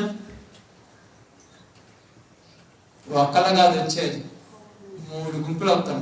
ఒక్కడైతే గెలవగలం, 3 గుంపుని గెలవగలం. ఒక్కదాన్ని అయితే తట్టుకోగలం. 4 రకాలు అయితే ఏం తట్టుకుంటారు అక్క? 4 రకాలు అయితే తట్టుకోగలమా? 4 రకాలు వచ్చి తట్టుకోలేవు. అప్పుడు నీ మీద నీకే ఏమనిపిస్తుంది? నీ మీద నీకే డౌట్ వచ్చేస్తుంది. నేను ఉండగలనా లేదా? ప్రార్థనలో కూర్చోగలనా లేదా? బైబిల్ చదవగలనా లేదా? మోకాళ్ళ మీద ఎక్కువ తోడు కూర్చొని ప్రార్థన చేస్తే కళ్ళు తిరిగి పడిపోతానేమో. ఎన్ని డౌట్లు వచ్చేస్తున్నా? అందుకే ఎన్ని డౌట్లు వస్తా నాకు అర్థం కాలేదు. అంటే నిన్ను బలహీనపరిచింది, నీలో డౌట్ పెట్టేసి వెళ్ళిపోయింది. అది నిన్నేం చేయదు, డౌట్ పెట్టేసింది. ఇప్పుడు ఏమంటారంటే ఏందో ప్రార్థన అంటే పరిస్థితులు బాగలేదు. కొన్ని విషయాలు ఒప్పుకోవట్లేదయ్యా, ఇంట్లో వాళ్ళు మా సహకరించట్లేదయ్యా, కొన్ని మంది ఒప్పుకోవట్లేదు. నాకు అర్థమైపోయింది. వాడు డౌట్ పెట్టిపోయాడంటే నేనేం కదిలేదా, ఎక్కడో ఒక చోట ఏమంటాడు, స్విచ్ కడతాడు, వెళ్ళిపోతాడు. మీకు తెలుసో తెలియదు, భార్యాభర్తలు సంతోషంగా ఆనందంగా ఉంటున్నప్పుడు కుటుంబాన్ని చెడగొట్టాలనుకున్నాడు వచ్చి ఏమి చేయడు, ఎక్కడో ఒక చోట పొల్ల పెట్టి వెళ్ళిపోతాడు అంతే. అదే పొల్ల. ఆ పొల్ల ఏదవచ్చు, భార్య చెవులు ఒక దరిద్రపు మాట అయినా, భర్త చెవులు ఒక దరిద్రపు మాట అయినా ఉదేసి వెళ్ళిపోతాడు. ఏమి సంబంధం లేనట్టు పోయి అలా చూస్తా నవ్వుతుంటాడు. ఇద్దరు తిట్టుకుంటుంటే ఎందుకు తిట్టుకుంటున్నారంటే మాకేం తెలుసు అనుకో. అంతే అపవాది గారు వాడు రెడీ అయిపోయినాడు. ఏం చేస్తున్నాడంట మీకు గుర్తుందా లేదా? యోనా చూశారు, మీ అందరూ తెలుసు. యోనా ఏం చేశాడు? బాగా వాక్యం చెప్పాడు, 3 దినాలు చెప్పాడు, మీ చెట్టు కింద కూర్చొని చూస్తున్నాడు. ఏం చూస్తున్నాడు? ఎప్పుడు నాశనం అయిపోద్ది అని చూస్తున్నాడు. కానీ దేవుడి చిత్తం కావాలి కదా. అంటే ఇప్పుడు యోనాను మనం ఏమనుకోవాలి, దేవుడి సేవ కావచ్చు, కానీ వీడి మనసులో ఏముంది అంటే ఎంత మంచి ఆలోచన కలిగినాడు అమ్మ మనోడు. వాళ్ళకెళ్ళి సువార్త చెప్పాడు, వాళ్ళకెళ్ళి వాక్యం చెప్పాడు, వాళ్ళందరినీ మారు మనసు పొందమన్నాడు. ఇప్పుడు ఈడే పోయి చెట్టు కింద కూర్చొని వీళ్ళు పాడైపోతే చూసి నవ్వాలనుకుంటున్నాను. ఈరోజు లేదనుకుంటున్నాను అలాంటి యోనాలు. కుప్పలు ఉన్నారు. నేనే వాక్యం చెప్పుకుంటాను, నేనే బలపరుచుంటాను, నేనే బాగు చేసి ఉంటాను, నేనంటాను ఈ లెక్క అభివృద్ధి చెందుతాను, నేను చూస్తానని ఎదురు చూస్తాను. అంటే నన్నేమనుకోవాలి, అపవాది గారు పెట్టుకున్న ఏజెంట్ అనుకోవాలి తప్పదండి. దేవుని చిత్తం అలాగుంటే ఎవరేం చేయగలరు? అందుకేమంటున్నారు తెలుసా, యెహోవా దగ్గర సహాయం కొరకు వేడుకొనుదము రండి అని అందరూ పోయి దేవుని దగ్గర సహాయం కోరుకుంటున్నారు. ఏమని కోరుకుంటున్నారు చూడండి. ఇక్కడ సమయం అవుతుంది కాబట్టి త్వరగా ముగించుకుందాం. బైబిల్ గ్రంథంలో నుంచి చూడండి, 6వ వచనం చదవండి. మా పితరుల దేవా యెహోవా, నీవు ఆకాశమందు దేవుడై ఉన్నావు, అన్య జనుల రాజ్యములను ఏలువాడు నువ్వే. నీవు బాహుబలము గలవాడు, పరాక్రమ గలవాడు, ఎదిరించుటకు ఎవరికనీ బలము చాలదు. నీ జనులైన ఇశ్రాయేలు ఎదుట నుండి దేశపు కాపురస్తులను తోలివేసి నీ స్నేహితుడైన అబ్రహాము సంతతికి దీనిని శాశ్వతముగా ఇచ్చిన మా దేవుడవు. ఏం గుర్తు తెచ్చుకుంటున్నారు? వాళ్ళు చేసిన ప్రార్థన ఏం చేస్తున్నారు? అయ్యా, ఆనాడు ఐగుప్తు దేశంలో నుంచి మేము బయటికి వస్తున్నప్పుడు ఈ దేశాలన్నిటినీ మాకు ఇచ్చింది నువ్వే. ఆఫ్టర్ ఈ ముగ్గురు అంతా అని గుర్తు తెచ్చుకోవాలి. మనం ఎప్పుడైనా గుర్తు తెచ్చుకుంటామా? ఎప్పుడైనా గుర్తు తెచ్చుకుంటామంటే, అయ్యా ఆనాడు మరణ గదిలో పడిపోయిన నన్ను లేవనెత్తావు, ఆఫ్టర్ ఇదంతా ఎప్పుడైనా అనుకున్నావా? ఒకప్పుడు దేశం మొత్తం ఒక పక్క ఉన్నది, లోకం మొత్తం ఒక పక్క ఉన్నది, నేను ఒక్కడిని ఒక పక్క ఉన్నాను, అప్పుడే నువ్వు నాకు తోడుగా ఉండి నన్ను కాపాడావు, ఆఫ్టర్ ఇదంతా అని అనుకున్నావా? ఒకప్పుడు లక్షల వేల అప్పులలో నుంచి నన్ను బయటికి తీసుకొచ్చావు, ఆఫ్టర్ ఈ 10 రూపాయలు అప్పు ఎంత అనుకున్నావా? అనుకోను. అవి మర్చిపోయి ఇప్పుడు ఈ గుర్తు పెట్టుకొని పోతామా? ఒకప్పుడు నీ జీవితంలో కనీసం నిన్ను గాని నన్ను గాని ప్రతి మనిషి జీవితంలో అంటారు, ఇక నువ్వు దేనికి పనికిరావు, మంచం మీద మాత్రమే నువ్వు పడిపోతావు, నువ్వు పని చేయడానికి కూడా పనికిరావు అన్న నన్ను నిన్ను తీసుకొచ్చి దేవుడు మంచిగా పని చేసుకోవడానికి బలమ శక్తిని ఇస్తే, ఈరోజు చిన్న డిస్టర్బెన్స్ వస్తే అది మర్చిపోయామంటే మనం ఎంత చూడము. అంటున్నాడు, ఐగుప్తులో నుంచి తీసుకొచ్చిన నీవు మాకు ఎన్నో ఇచ్చావు, ఎంతో మంది మీద యుద్ధం చేసి మమ్మల్ని గెలిపించావు, ఎన్నెన్నో చోట్ల మాకు విజయాన్ని చేకూర్చావు. ఈ రోజు ఏళ్ళ చేతిలో నుంచి కూడా మమ్మల్ని కాపాడగలిగిన దేవుడవు నువ్వే. అది వాళ్ళ నమ్మకం. ఆ ప్రార్థన కొరకు ఉపవాసం ఉండి ప్రార్థన చేశారు. అందుకని ఏమంటున్నారు చూడండి. ఇప్పుడు తర్వాత అమ్మ 12 చదవండి, అయినా అవసరం లేదు. మా దేవా, నీవు వారికి తీర్పు తీర్చవా? మా మీదికి వచ్చి ఈ గొప్ప సైన్యంతో యుద్ధము చేయుటకును మాకు శక్తి చాలదు, ఏమి చేయుటకును మాకు తోచదు, నీవే మాకు దిక్కు అని ప్రార్థన చేశాను. ఏమని ప్రార్థన చేయాలి? నువ్వే మాకు దిక్కు. ఇప్పుడు దేవుడే మనకు దిక్కా, లేకపోతే మనకు దిక్కు చాలా దిక్కులు ఉన్నాయి కదమ్మా. డబ్బు దిక్కుంది, బలగం దిక్కుంది, అధికారం దిక్కుంది, ఇవన్నీ అయిపోతే ఇంకా ఆయనే దిక్కు అయిన ఉంటాం. సమరయ స్త్రీ ఎప్పుడు వచ్చింది ఆయన దగ్గరికి? నేను చెప్పేటప్పుడు మధ్య మధ్యలో వాక్యాలు చేసుకుంటున్నప్పుడు మీ మనసులో ఉంటే కడకని బయట పెట్టాలి, లేవకపోతే ఎదుగుతారు. సమరయ స్త్రీ ఎప్పుడు వచ్చింది ఆయన దగ్గరికి? గుర్తుంది కన్నా?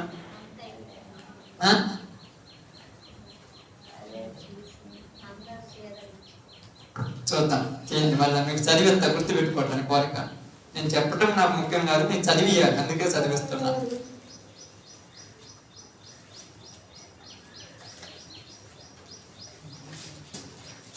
ఎక్కడ ఉంటుంది, అక్కడ గుర్తుంటుంది ఎక్కడుందో.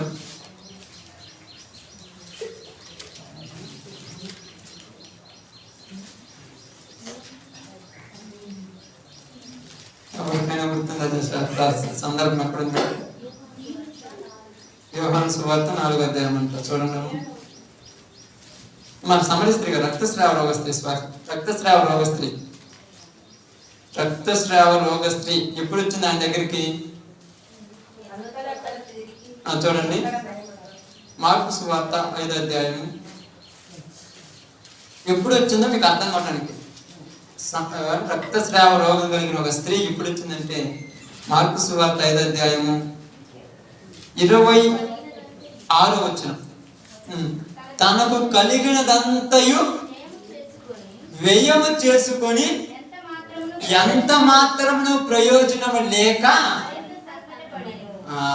తనకున్నదంతా అయిపోయినా ఉపయోగమేమి అంటే ఆమె జబ్బు తగ్గిందా అంటే ఏముంది? తనకు కలిగిందంత అంటే ఆస్తి, ఐశ్వర్యము, బలగము, ఆధారం ఉన్న మొత్తాన్ని పొంది అన్ని ఖర్చు పెట్టింది, ఏమీ లేదు. అన్ని అయిపోయిన తర్వాత ఇప్పుడు ఎవరి దగ్గరికి వచ్చింది? కానీ మనం కూడా ప్రార్థనలో ఉండేవాళ్ళని కాదనట్లా, మనకు కూడా దేవుడు అంటే ఇష్టం ఉంది. కానీ మన దగ్గర కూడా ఏ దిక్కు లేనప్పుడు యేసు ప్రభు దగ్గరకు వస్తారు. ఇప్పుడు మన దగ్గర కొన్ని బలాలు ఉన్నాయి కాబట్టి అవన్నీ తిరిగేంతవరకు తిరుగుతూనే ఉంటాం. తిరగొద్దని నేను చెప్పలేదు, తిరగండి. ఎందుకంటే అలిసిపోయిన వాడు మాట్లాడతాడు, బలంగా ఉన్నాడు అంటున్నామ్మా. మీ పిల్లలు ఉన్నారు అనుకోండి, వాడిని కోక పెట్టి రే అన్నం పెడతారమంటే ఎట్లా? నేను ఆడుకుంటానంటే ఆడ తిరుగుతుడు, ఏడ తిరుగుతుడు, అట్టు తిరుగుతుడు, కుక్కలాగా తిరుగుతుడు. ఆకలి అయిన తర్వాత వచ్చి పిల్లిలాగా కూర్చొని అన్నం పెట్టమ్మా. అప్పుడు నువ్వు పెట్టేదాకా ఆయన కూర్చుంటావు, నువ్వు పెట్టేదాకా. ఎందుకంటే నీతో అవసరమైంది. యేసు ప్రభు కూడా ఎలా చూస్తాడు? దేవుడు కూడా మామూలుడు కాదు. ఇలా నాతో అవసరం ఉందని వాళ్ళకి తెలుసు, కానీ నన్నే ఏం చేస్తున్నాడు? దిక్కుని కొట్టేళ్ళు. లోకం అంతా ఉంది, ఈయన కూడా ఒక్కడు అనుకుంటున్నారు. అయితే నేను ఎలా పట్టించుకోను.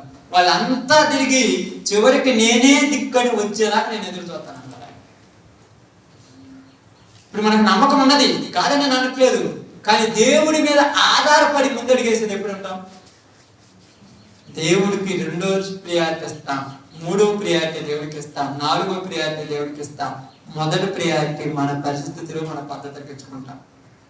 అంతే కదా, మనకున్న వాటికి మొదటి ప్రియారిటీ ఇస్తాం, దేవుడికి ఇచ్చేస్తామా?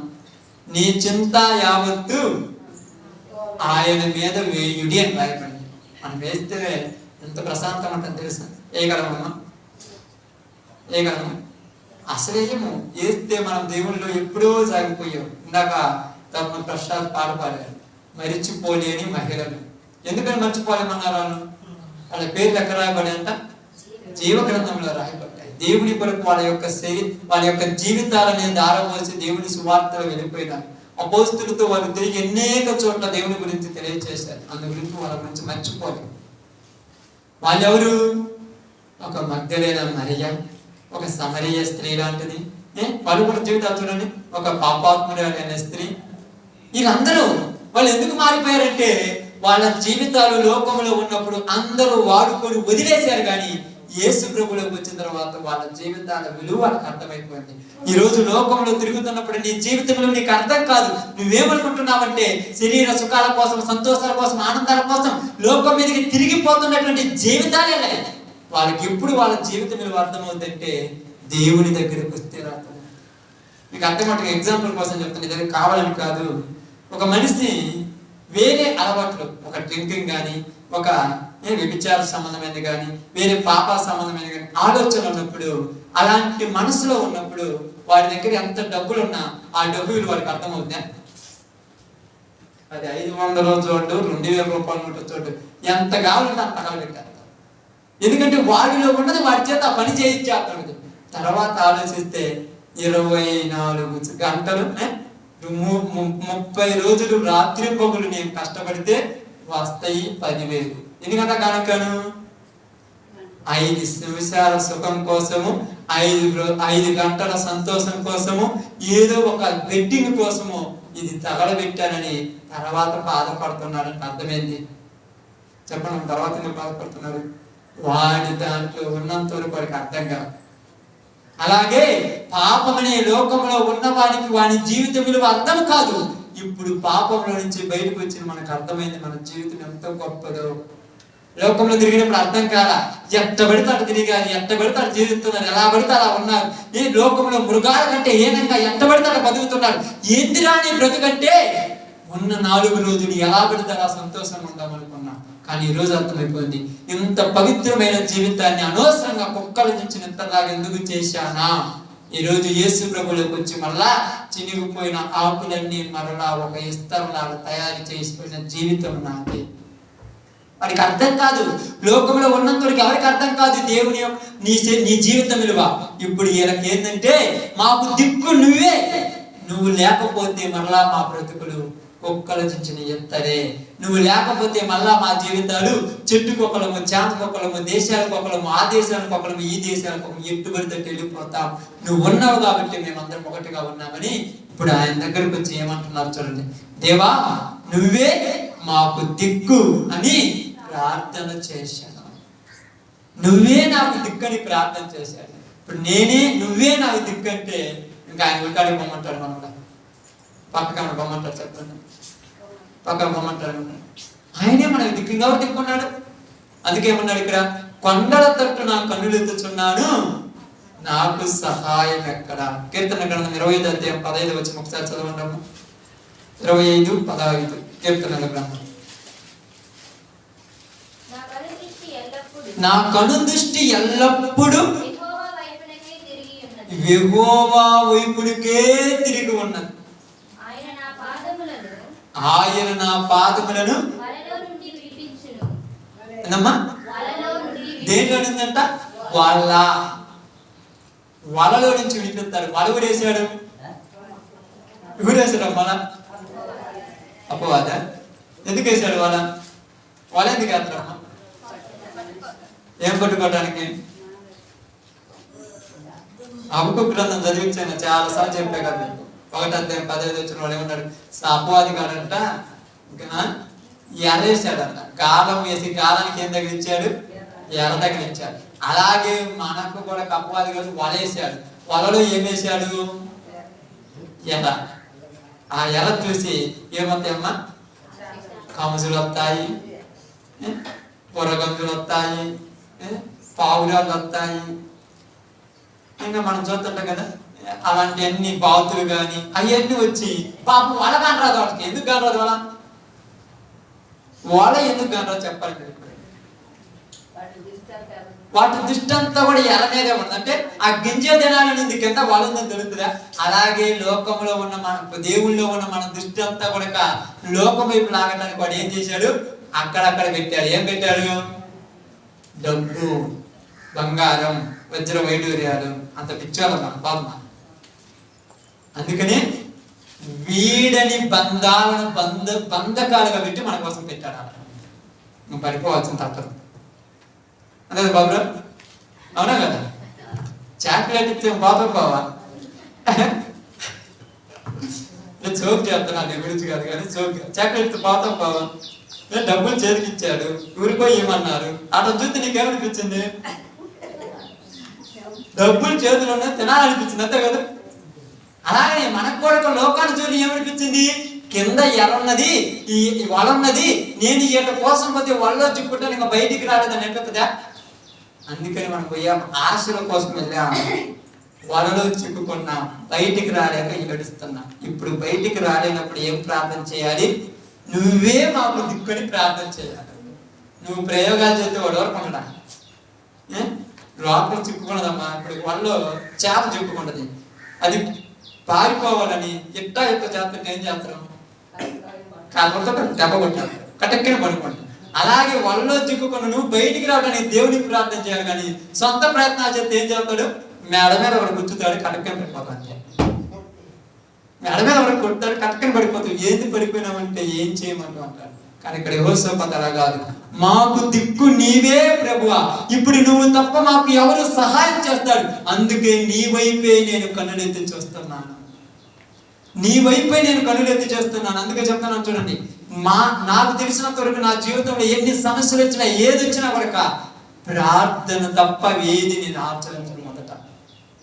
ఎందుకంటే నాకు దేవుని వాక్యం తెలిసిన తర్వాత నాకు అర్థమైపోయింది, ఏది లేని పరిస్థితులు, ఏది కాని పరిస్థితులు, ఏమి చెయ్యాలో తలవంచని పరిస్థితులు, నా అన్నవారే నాకు విరోధులుగా మారిపోయి, నా చుట్టుపక్కల ఉన్న వాళ్ళే నా శత్రువులుగా మారిపోయినప్పుడు, ఎవరు దిక్కు లేనప్పుడు నాకు ఈ వాక్యం గుర్తొచ్చింది. దేవా, నిన్ను నమ్మితే నువ్వు నన్ను విడిచిపెట్టవో. బంధువులు విడిచిపెడతారు, ఆత్మీయులు విడిచిపెడతారు, రక్త సంబంధం విడిచిపెడతారు, చివరికి నా తోటి ఉన్న వాళ్ళే నన్ను వదిలిపోతారని నాకు తెలుసు. ఎలా తెలుసాయి అంటే యోబు జీవితం చూసి నేర్చుకున్నాం అంతే. ఇంక ఎందుకు యోబు జీవితం చూసి ఎలా నేర్చుకున్నామంటే, యోబు భార్య యోబుని తిట్టింది. ఇప్పుడు మనం తిట్టడం ఒక లెక్క కాదు. నేర్చుకునేటప్పుడు వాళ్ళని చూసి నేర్చుకోవాలి. అందరూ వదిలిపెట్టి వెళ్ళిపోతే, ఎవరు కూడా సహాయం చేయకపోతే ఎవరితో చూడాలి? దేవునితో చూడాలి. ఆ దేవునితో చూశాను కాబట్టి నిజంగా చెప్తున్నాను, ఈ రోజు నేను ఇక్కడ నిలబడగలిగాను. లేకపోతే ఎప్పుడూ లోకంలోకి వెళ్ళిపోయాను. ఎప్పుడూ లోకంలో మనుషులు చెప్పిన మనుషులు అన్న మాటలకి ఏదో ఒక ఉద్యోగాన్ని చేసుకుంటూ లోకంలో తిరిగిపోయి ఏదేదో చేయాలనుకున్నాను. కానీ ఆ ఆలోచన కాదు. ఎప్పుడు కూడా ఒకే ఆశ, దేవుని తట్టు చూడు. ఎక్కడ నుంచి అంటే ఆ ఎక్కడైతే నీకు అవమానం వచ్చిందో అక్కడే నేను నిన్ను ఘనత తెప్పిస్తానన్నాడు. అందుకని మీ అందరూ చెప్తున్నాను, ఎక్కడ ఏ విషయాల్లో మీరు ఎక్కడ కూడా మీరు భయపడద్దు. ఒకవేళ నేను కూడా మీకు విరోధులైనా భయపడద్దు, ఎందుకంటే మీకు దేవుడు ఉన్నాడు. మనుషులు ఈరోజు ఒకలాగా ఉంటారు, రేపు ఒకలాగా మారిపోతారు. అంటే ఎందుకు లోకం మనుషుల గురించి ఎందుకు? అప్పుడప్పుడు మనం యోగ గ్రంథం చదివినప్పుడు చెప్తే ఏమన్నా తెలుసా? నా పనివాడికి నేను పిలిచిన పిలుపు వినబడలేదాయను, నా పనివాడి దృష్టికి నేను ఎగతాళి చేయబడిన వాడినైతిని అన్నాడు. పనివాడినంట, రే నీళ్ళు ఎవరని పిలుస్తుంటే వినబడనట్టు పోతున్నాడంట. ఎందుకు అమ్మా ఎందుకు వినబడినట్టు పోతున్నాడు? యోగు దగ్గర ఏమి లేవుగా. ఇంతకు ముందు అయితే ఇటుపక్క బంగారం ఉండేది, ఇటుపక్క డబ్బులు ఉండేది, ఇటుపక్క ఆస్తి ఉండేది, చిటికేస్తే కుప్పల ధనం ఉండేది. ఇప్పుడు ఒంటిన జబ్బు తప్ప ఏమీ లేదు. ఇప్పుడు ఎవరినైనా సహాయం అడుగుతానంటే వస్తారా? అస్సలు రాదు. ఒకవేళ మర్చిపోయి మీరు ఫోన్ చేసినా ఫోన్ సైలెంట్ మోడ్ పెట్టేది. ఎందుకంటే వీళ్ళ దగ్గర ఉన్న డబ్బులన్నీ వాటికడే పెట్టయిపోయిండ్రు, ఎక్కడ నన్ను డబ్బులు అడుగుతారేమని సైలెంట్ మోడ్ పెట్టేస్తాను. బాగలేకపోతే చూడొచ్చు కదంటే వద్దామనుకున్నాను కానీ కుదరలేదు. ఎందుకు కుదరలేదు? వద్దేమి ఏం లేదు, కుదరలా. ఎందుకంటే నీ దగ్గర ధనము బలగం ఉన్నప్పుడు నువ్వు వద్దన్నా కూడా వచ్చిపోతుంటారు రోజుకోసారి. ఏందా నేను పిలవలేదు కదంటే, నువ్వు పిలవాలా? మన ఇంటికి మనవలా? ఇది మన ఇంటి అయితే నువ్వు పిలవాలి నన్ను రోజు, నాకు అర్థం కాలేదు అంటారు. ఇప్పుడు నీకు తినటానికి లేదు, రేపు పొద్దున ఎవరైనా బియ్యం ఇస్తే వండుకోవాలి. ఇప్పుడు ఆశ ఎదురు చూస్తుంటే ఆ దారిని పాత కొడక నీ ఇంటికాడికి ఆడొస్తే నువ్వు బియ్యం అడుగుతానట్టు పోతా. లోకంలో ఉన్న పరిస్థితులు అట్టాడియే. అందుకే యోగ జీవితంలో నేర్చుకోగలిగాను. మీ అందరూ చెప్తున్నాను, 1కి 100కు 1000 సార్లు చదవండి యోగ గ్రంథము, నీ జీవితంలో నువ్వు నిలబడగలవు. మొదట ఉన్నదానికంటే 2 ఆశీర్వాదం దేవుడు ఇస్తాడు. మొదట చేసిన దానికంటే 2 ఎక్కువగా దేవుడు మనం చేస్తాడు. అది నమ్మకం అంతే. అందుకే సంపాది ఎవరి మీద ఆధారపడ్డాడు? దేవుడి మీద ఆధారపడ్డాడు. మనుషుల మీద ఆధారపడితే ఏమి లేదమ్మా.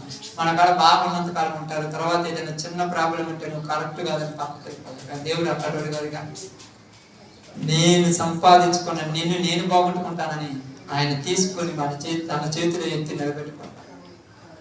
ఎవరు కావాలి దిక్కు? మనకు ఎవరు ఆడుతున్నారు? దేవుడే. మనుషుల్లో ఏమి లేదు. అందుకే నేను 100కు 1000 కాదు, ఎన్నిసార్లు వాక్యం చెప్పి చెప్తాను, మనుషులను నమ్మొద్దని చెప్తాను. నమ్మకపోతే మరి ఎలాగంటే సంబంధం అంటే సమాధానం వేరు, నమ్మటం వేరు. ఈ రోజు నాకు ఆపద వచ్చింది, మీరు ఎవరైనా సహాయం చేస్తారని నా నమ్మకం నా జీవితంలో మర్చిపోయి చాలా రోజులు 5-6 సంవత్సరాలు నేను మర్చిపోయి, అసలు గుర్తే లేదు నా జీవితం లేదు. ఎందుకంటే వీళ్ళు చేస్తే రేపొద్దున లెక్క అడుగుతారు, దేవుడు చేస్తే లెక్క అడగడు. అడగడా లెక్క? నిజంగా చెప్పండి, అడగలుగుదన్నా? మనస్సులలో అడుగుకుంటాం, ఏమైందా, ఏం జరిగిందా, ఎందుకు జరిగింది. ఆఫ్టర్ దేనికి పనికిరాని ఒక వ్యక్తి నన్ను ఎక్కడికి రోజులకు వస్తాం. ఎందుకు అడగరు? ఇదంతే, లోకం లాగేస్తుంది, జాగ్రత్త. అందుకని యెహోషాపాతు ఏమన్నాడు? నువ్వే దేవా మాకు దిక్కు. ఎంతెందుకు ఒంగోలు ఒక చర్చిలో, పెద్ద చర్చి అంటారు దాన్ని, ఆ చర్చిలో 2 గ్రూపుల మధ్య గొడవలు జరిగాయి. దేనికి జరిగింది తెలుసా? వచ్చిన కానుకలు ఎలా ఖర్చు పెడుతున్నారు అంతే, ఏమి లేదు. నేను పబ్లికే చెప్పేస్తున్నాను, తప్పేమి లేదు. వచ్చిన కానుకలు ఎలా ఖర్చు పెడుతున్నారు గ్రూపులు కాదు. మరి ఎందుకు అలా జరిగిందంటే అపవాది గారు అక్కడ కూడా పాట చేశాడు. మరి ఎక్కడైనా వస్తాడు, వాడికి ఇక్కడ అక్కడ అనేది ఆడైనా వెళ్ళిపోతాడు. ఇప్పుడు వీళ్ళు ఏమనుకుంటారంటే మేము ముందు ఉండాలి, మేము ముందు ఉండాలి. ఎక్కడ ముందు ఉండేది? నరకానికి ముందు ఉండేది, నాకు అర్థం కదా. మేము ముందుండాలి, మేము పెత్తనం. ఏంది పెత్తనం చేయడానికి? అసలు పెత్తనం అంటే ఏమన్నాడు యేసుప్రభువు తెలుసా? ఏమన్నాడు? కాళ్ళు కడగాలి. అంత తగ్గించుకోవటమా? పనులు చేయాలి, ఏదైనా పని చేయాలి. అది తీయాలి, ఇది తీయాలి, అవి తీయాలి, సాపలు వేయాలి, ఓడవాలి, ఏమి చేయాలి? చేతరా? చేయటం కుదురుద్దా? వాళ్ళే యేసుప్రభువు గొప్ప అన్నారు. మరి మనం అలా చేయాలంటే అప్పుడప్పుడు కొన్ని చోట్ల పోయినప్పుడు ఏం చెప్తారు? అల్లరిగు అల్లరి అక్కడ ఏం ప్రయాలి, ఇక్కడ అసలు నేను చెప్పను, నేనేం చేసుకుంటాను, నేను చేస్తాను, మీరు వస్తారు, నువ్వు చేసేది ఎందుకంటే మేమే చేస్తాను. చేసుకుంటే ఎవరు చెప్పేముంది? నువ్వు చేస్తే నీకు ఆశీర్వాదం, నేను చెప్తే నాకు ఆశీర్వాదం. అది మీకు అర్థం కాదా? చాలా మంది ఏమంటారు, చెప్తారు అలా చేయకు ఇది చేయకు అంటారు. అంటే చెప్పే రేంజ్ వాళ్ళకి ఉండాల్సింది, చేసే రేంజ్ ఉంటారు. ఇప్పుడు యెహోషాపాతు ఉపవాసం ఉండి ప్రార్థన చేసి వాళ్ళందరికీ నేర్పించారు ఇలా ఉండండి అని. ఆయన చేశాడు కనుక వెళ్ళి చేశారు. కానీ రాజు శుభ్రంగా అన్నం తిని, శుభ్రంగా పంచపక్ష పరవాణాలకు తిని, శుభ్రంగా ఏసీలు కూడా పడుకొని మీరందరూ ప్రార్థన చేయండి నేను పడుకుంటానంటే చేతరా? చేసేటప్పుడు ఏమంటాడు, ఆయన ఏంది పండుకున్నారు, మేమెందుకు చేయాలంట. నిజంగా చాలాసార్లు అర్థమైపోవచ్చు. అప్పుడప్పుడు ఏదైనా ప్రార్థన జరిగినప్పుడు ఉదాహరణకు మేము వాక్యం చెప్పేసిన తర్వాత పాస్టర్ గారు వెళ్ళిపోయిన తర్వాత మీరు ప్రార్థన చేయమంటే ఆయన వాక్యం చెప్పి వెళ్ళిపోయారు, ఎవరు చేయాలి ప్రార్థన అనే మనసు రాదు. అంటే బయట పరులే అందరికి వచ్చాడు. అందుకే ఎందుకు చెప్తున్నామంటే దేవుని ఉద్దేశం ఇది, మాకు దిక్కు నువ్వే అని ఆయనను ప్రార్థన చేశాను. అప్పుడు ఏం జరిగిందని చూడండి. ప్రార్థన చేశాను, యూదా వారందరూ తమ శిష్యులతోనూ భార్యలతోనూ పిల్లలతోనూ యెహోవా సన్నిధిని నిలవబడిరి. అప్పుడు మత్తన్యాకు పుట్టిన యెహీయేలు కుమారుడైన బెనాయాకు జననమైన జకరియా కుమారుడును ఆసాపు సంతతి వాడును లేవీయునకు యహజీయేలు సమాజములో ఉండెను. యెహోవా ఆత్మ అతని మీదికి రాగా అతడు ప్రకటించి దేవుడు ఈ రోజు మీకు గొప్ప విజయం చేకూరుస్తాడని చెప్పాడు. ఏమన్నాడు చూడండి, కింద చదవండి త్వరగా. ఈ గొప్ప సైన్యమునకు మీరు భయపడకుడి, జడియకుడి, ఈ యుద్ధము మీరు కాదు దేవుడే జరిగించును. ఆమేన్. యుద్ధము అవసరమైనప్పుడు నీ చేత చేపిస్తాడు, కానీ కొద్దిగా పరిస్థితులు బాగలేనప్పుడు ఆయనే వచ్చి చేస్తాడు. అర్థమైందా? దావీదు గొల్యాతును కొట్టాలి, అప్పుడు అవసరం ఎవరు కొట్టాలి? అప్పుడు ఎవరు కొట్టాలి? ఇశ్రాయేలీలు కొడితేనే ఫిలిస్తీన్లు బానిసలు అవుతారు. మరి ఇశ్రాయేలీలు కొట్టకుండా వాడి కాలు పోయి రోగం వచ్చి పైనుంచి వాడి మీద పడి చచ్చిపోయిన అనుకోండి, మీరు మమ్మల్ని చంపలేదు, మేము మీకు బానిసలం కామంటారు. కాబట్టి ఏం చేయాలి? ఇశ్రాయేలీల చేతే వాళ్ళని ఓడించాలి. అందుకే దావీదు పోయి కొట్టాడు గొల్యాతును. ఇప్పుడు వాళ్ళందరూ ఏమన్నారు? ఇశ్రాయేలీయుడైన దావీదే మమ్మల్ని చంపాడు కనుక మేము నీకు బానిసలం అన్నాం. అదే దేవుడు చేస్తే అక్కడ నమ్ముతురా? మా ఓడికి ఏదో కళ్ళు తిరిగి పడిపోయాడు, కానీ వాడు ఎందుకు పడిపోతారు అసలు మీ దాంట్లో అట్టడు అసలు అనుకోరు. కాబట్టి దావీదు చేత కొట్టియాలన్నప్పుడు దావీదుని ఉపయోగించుకుంటాడు. కానీ ఇక్కడ దేవుడు చేయాల్సిన అన్నప్పుడు మనం చెప్పాను అనుకుంటా, నమ్మకం అక్కడ చెప్పాను అనుకుంటా, ఏంటి? ఎర్ర సముద్రాన్ని 2 పాయలు చేసింది ఎవరు? శత్రువులు మొత్తాన్ని చంపింది ఎవరు? ఇక్కడ దేవుడు చేయాలి. అందుకని ఎవరు కళ్ళకు కప్పడానికి, ఇశ్రాయేలీయుల కన్నుల ముందు నేను చేయగలను చెప్పడానికి, ఇశ్రాయేలీయులు రుజువుపరచడానికి దేవుడు యుద్ధం చేశాడు. ఇప్పుడు ఇక్కడ కూడా యుద్ధం చేసేది నేనే, మీరు ఏమి చేయొద్దు, ఓరకనే నిలబడి చూడమని చెప్తున్నాను. అక్కడ ఎవరు చూడండి, కిందికి చదువుకుంటే యుద్ధంలో మీరు పోట్లాడవలసిన నిమిత్తం లేదు. యూదా వారులారా, యెరూషలేము వారులారా, మీరు యుద్ధ భక్తులు తీర్చి నిలువుడి, మీతో కూడనున్న యెహోవా దయచేయ రక్షణను మీరు చూచెదరు. భయపడకుడి, జడియకుడి, రేపు వారి మీదకు పోవుడి, యెహోవా మీతో కూడా ఉండును. అంటే ఏమంటున్నాడు? మీరు ఓరక నిలబడండి, దేవుడు చేసే కార్యాలు మీరు చూడండి. అంటే యుద్ధం చేసింది ఎవరు అక్కడ? కాబట్టి ఈరోజు కొన్ని విషయాలలో మనం ఏమి చేయలేం, మన వల్ల కాదు. ఎన్ని ప్రయత్నాలు చేసినా, ఎన్ని ప్రయోగాలు చేసినా మన వల్ల కాదు. అప్పుడు ఏమంటారు తెలుసా? మీరు వస్తున్న పరిస్థితులకు భయపడొద్దు అని చెప్పాడు. భయపడితే నువ్వు గెలవలేవు. ఎప్పుడు భయపడకూడదు? దేవుడి దగ్గరికి వచ్చిన తర్వాత ఇంకా భయం అవసరం లేదు. ఎవరికి అప్పు చెప్పావు? నువ్వేదో టెన్షన్ పడతావు? సమస్యలు, పరిస్థితులు అన్ని దేవుడికి అప్పు చెప్పేస్తావు. మన భయం ఎందుకు? అయ్యా నువ్వే చూసుకోవాలి, నీ పని ఇది, మాకు సంబంధం లేదు, నువ్వు చూసుకుంటావు అని నమ్మకంతో ప్రార్థన చేస్తూ ఉండటం మన పని అంతే. ఆయన ఎలా చూసుకుంటాడంటే ఆయన ఎలాగైనా చూడగలడు. ఆయన అంత సమర్థుడు. ఆకాశం ఆయన సింహాసనము, భూమి ఆయన పాదపీఠం. ఆయన మనం ఎక్కడ చూడగలం? ఆయన ఏదైనా చేయగలం. ఆయనకు అసాధ్యమైంది. కాబట్టి యెహోషాపాతు వలె నీ జీవితం మీద కూడా అపవాదిగా అటాక్ చేయడానికి రెడీగా ఉన్నాడు, చేస్తున్నాడు మీ జీవితాల్లో. మీరు మాత్రం కొన్నిసార్లు ఒకవేళ భయపడుతుంటే ఈ రోజు మాత్రం మీకు చెప్తున్నాను, భయపడద్దు. దేవుని సహాయం కోరుకోండి. ఉపవాసం ఉండి మీ కుటుంబంలో ప్రార్థన ఏర్పరిచేది. నువ్వు ఉన్న స్థితిలో ప్రార్థన ఏర్పరిచేయి. లేకపోతే దేవుని మందిరంలోకి వచ్చి నా కొరకు ఉపవాసం అందరూ ప్రార్థన చేయండి అని అడగండి. ఒకరోజు అందరూ కూర్చొని ప్రార్థన చేస్తారు. ఎందుకంటే నీ మీద అటాక్ చేసినాడు, రేపు నా మీద అటాక్ చేస్తాడు. నా మీద అటాక్ చేసినాడు, తర్వాత నీ మీద చేస్తాడు, నీ మీద చేస్తాడు. ఎందుకంటే అప్పుడప్పుడు మీరు చూస్తారు కదా, 100 మందిని కొట్టడం చేత కానీ ఒక్కొక్కరిని కొట్టుకుంటూ వస్తాడు. ఒక్కొక్కరు పడిపోతున్నప్పుడు మనమేమనిపిస్తుంది? అయ్యో నేను పడిపోయినానే, వాళ్ళు బాగున్నారంటే అంత లేదు. నువ్వు పడిపోయినావని నేను నవ్విన అనుకోండి, రేపు నా మీద వస్తాడు. అందుకని చూడండి, దేవుడి పనులు అందరూ ముందు పోయినప్పుడు బాగున్నారు, అందరూ ఒకసారి పడిపోలా. ఒక్కొక్కరు ఆగిపోతూ ఉంటారు దేవుడి పని కోసం. ఎందుకు ఆగిపోయారంటే ఒకరి తర్వాత ఒకళ్ళు అంతే, వాడి పని అట్నే జరిగిస్తారు, మనకేం అవసరం లేదు అనుకుంటాం. కానీ దేవుడు మాత్రము ఆయన నమ్మిన వాళ్ళను విడువడు. అది మీకు ఉండవలసిన నమ్మకం. ఉండబడి ఎడపాయదు. మనుషులు నమ్మి ఎప్పుడు పరిచయం ప్రారంభించకూడదమ్మా. మనుషులు నమ్మి ఏ పని చేయగాకని మీరు దేవుని నమ్మే చేయండి. దేవుడి మీద ఆధారపడి ఉండండి. చివరి వరకు మీకు విజయం చేకూర్చువాడు ఆయనే. ఇప్పుడు యెహోషాపాతుకు విజయం చేకూర్చాడు. ఆ యొక్క 3 సైన్యము, ఆ దేశ సైనికులందరినీ కొరక అరణ్యంలో సంపేర్చాడు. ఆ లోయలో వాళ్ళందరూ పడిపోయిన తర్వాత యెహోషాపాతు, ఇశ్రాయేలీలు, యూదులు మొత్తం పోయి 3 రోజులు ఏరుకున్నారంట. వాళ్ళ మీద ఉన్నటువంటి బంగారము, వజ్ర వైడూర్యము ఆస్తి 3 రోజులు ఏరుకున్నా తరగలేదంట. ఆ మొత్తం తీసుకొని పోతూ ఒక లోయలోనికి పోయి దేవునికి స్తుతి మహిమ కలుగును కాకని స్తోత్రాలు చెల్లిస్తున్నామంట. దానికి ఏమని పేరు పెట్టారు? బెరాక, స్తుతి లోయ. వాళ్ళందరూ దేవుడే చంపేసింది. వాళ్ళ మీద వాళ్ళే యుద్ధం చేసుకుంటున్నారంట, వాళ్ళని వాళ్ళే కొట్టుకుంటున్నారంట, వాళ్ళే పోట్లాడుకుని అందరూ పడిపోయి చచ్చిపోతే వీళ్ళందరూ పోయంట వాళ్ళ మీద ఉన్న బంగారం అయినా చూడు, అవి ఒలుచుకోవడానికి మొత్తం కూడబెట్టుకోవడానికి 3 రోజులు పెట్టిందంట. అంటే ఎంత బంగారం కూడబెడతారు 3 రోజులకి? ఎంతో మొత్తం అక్కడ పడిపోయినంత రాసులు ఏరుకుంటారు. 3 రోజులు ఏరుకోవడం జరిగిపోలేదంట. ఎంతమంది? ఒకళ్ళిద్దరు కాదు, ఆ ఇశ్రాయేలీయులు మొత్తం. ఒక చేడు ఎండవుతుందంటే గంట కళ్ళు ఏరేస్తాం. ఒక్క మనిషి 2 ఎకరాలు గంట కళ్ళు ఏరేస్తాం. ఎందుకంటే అంత ఆశ అప్పుడు అంతే తప్పదు. అంటే ఆ ఆసక్తి అప్పుడు వస్తుంది.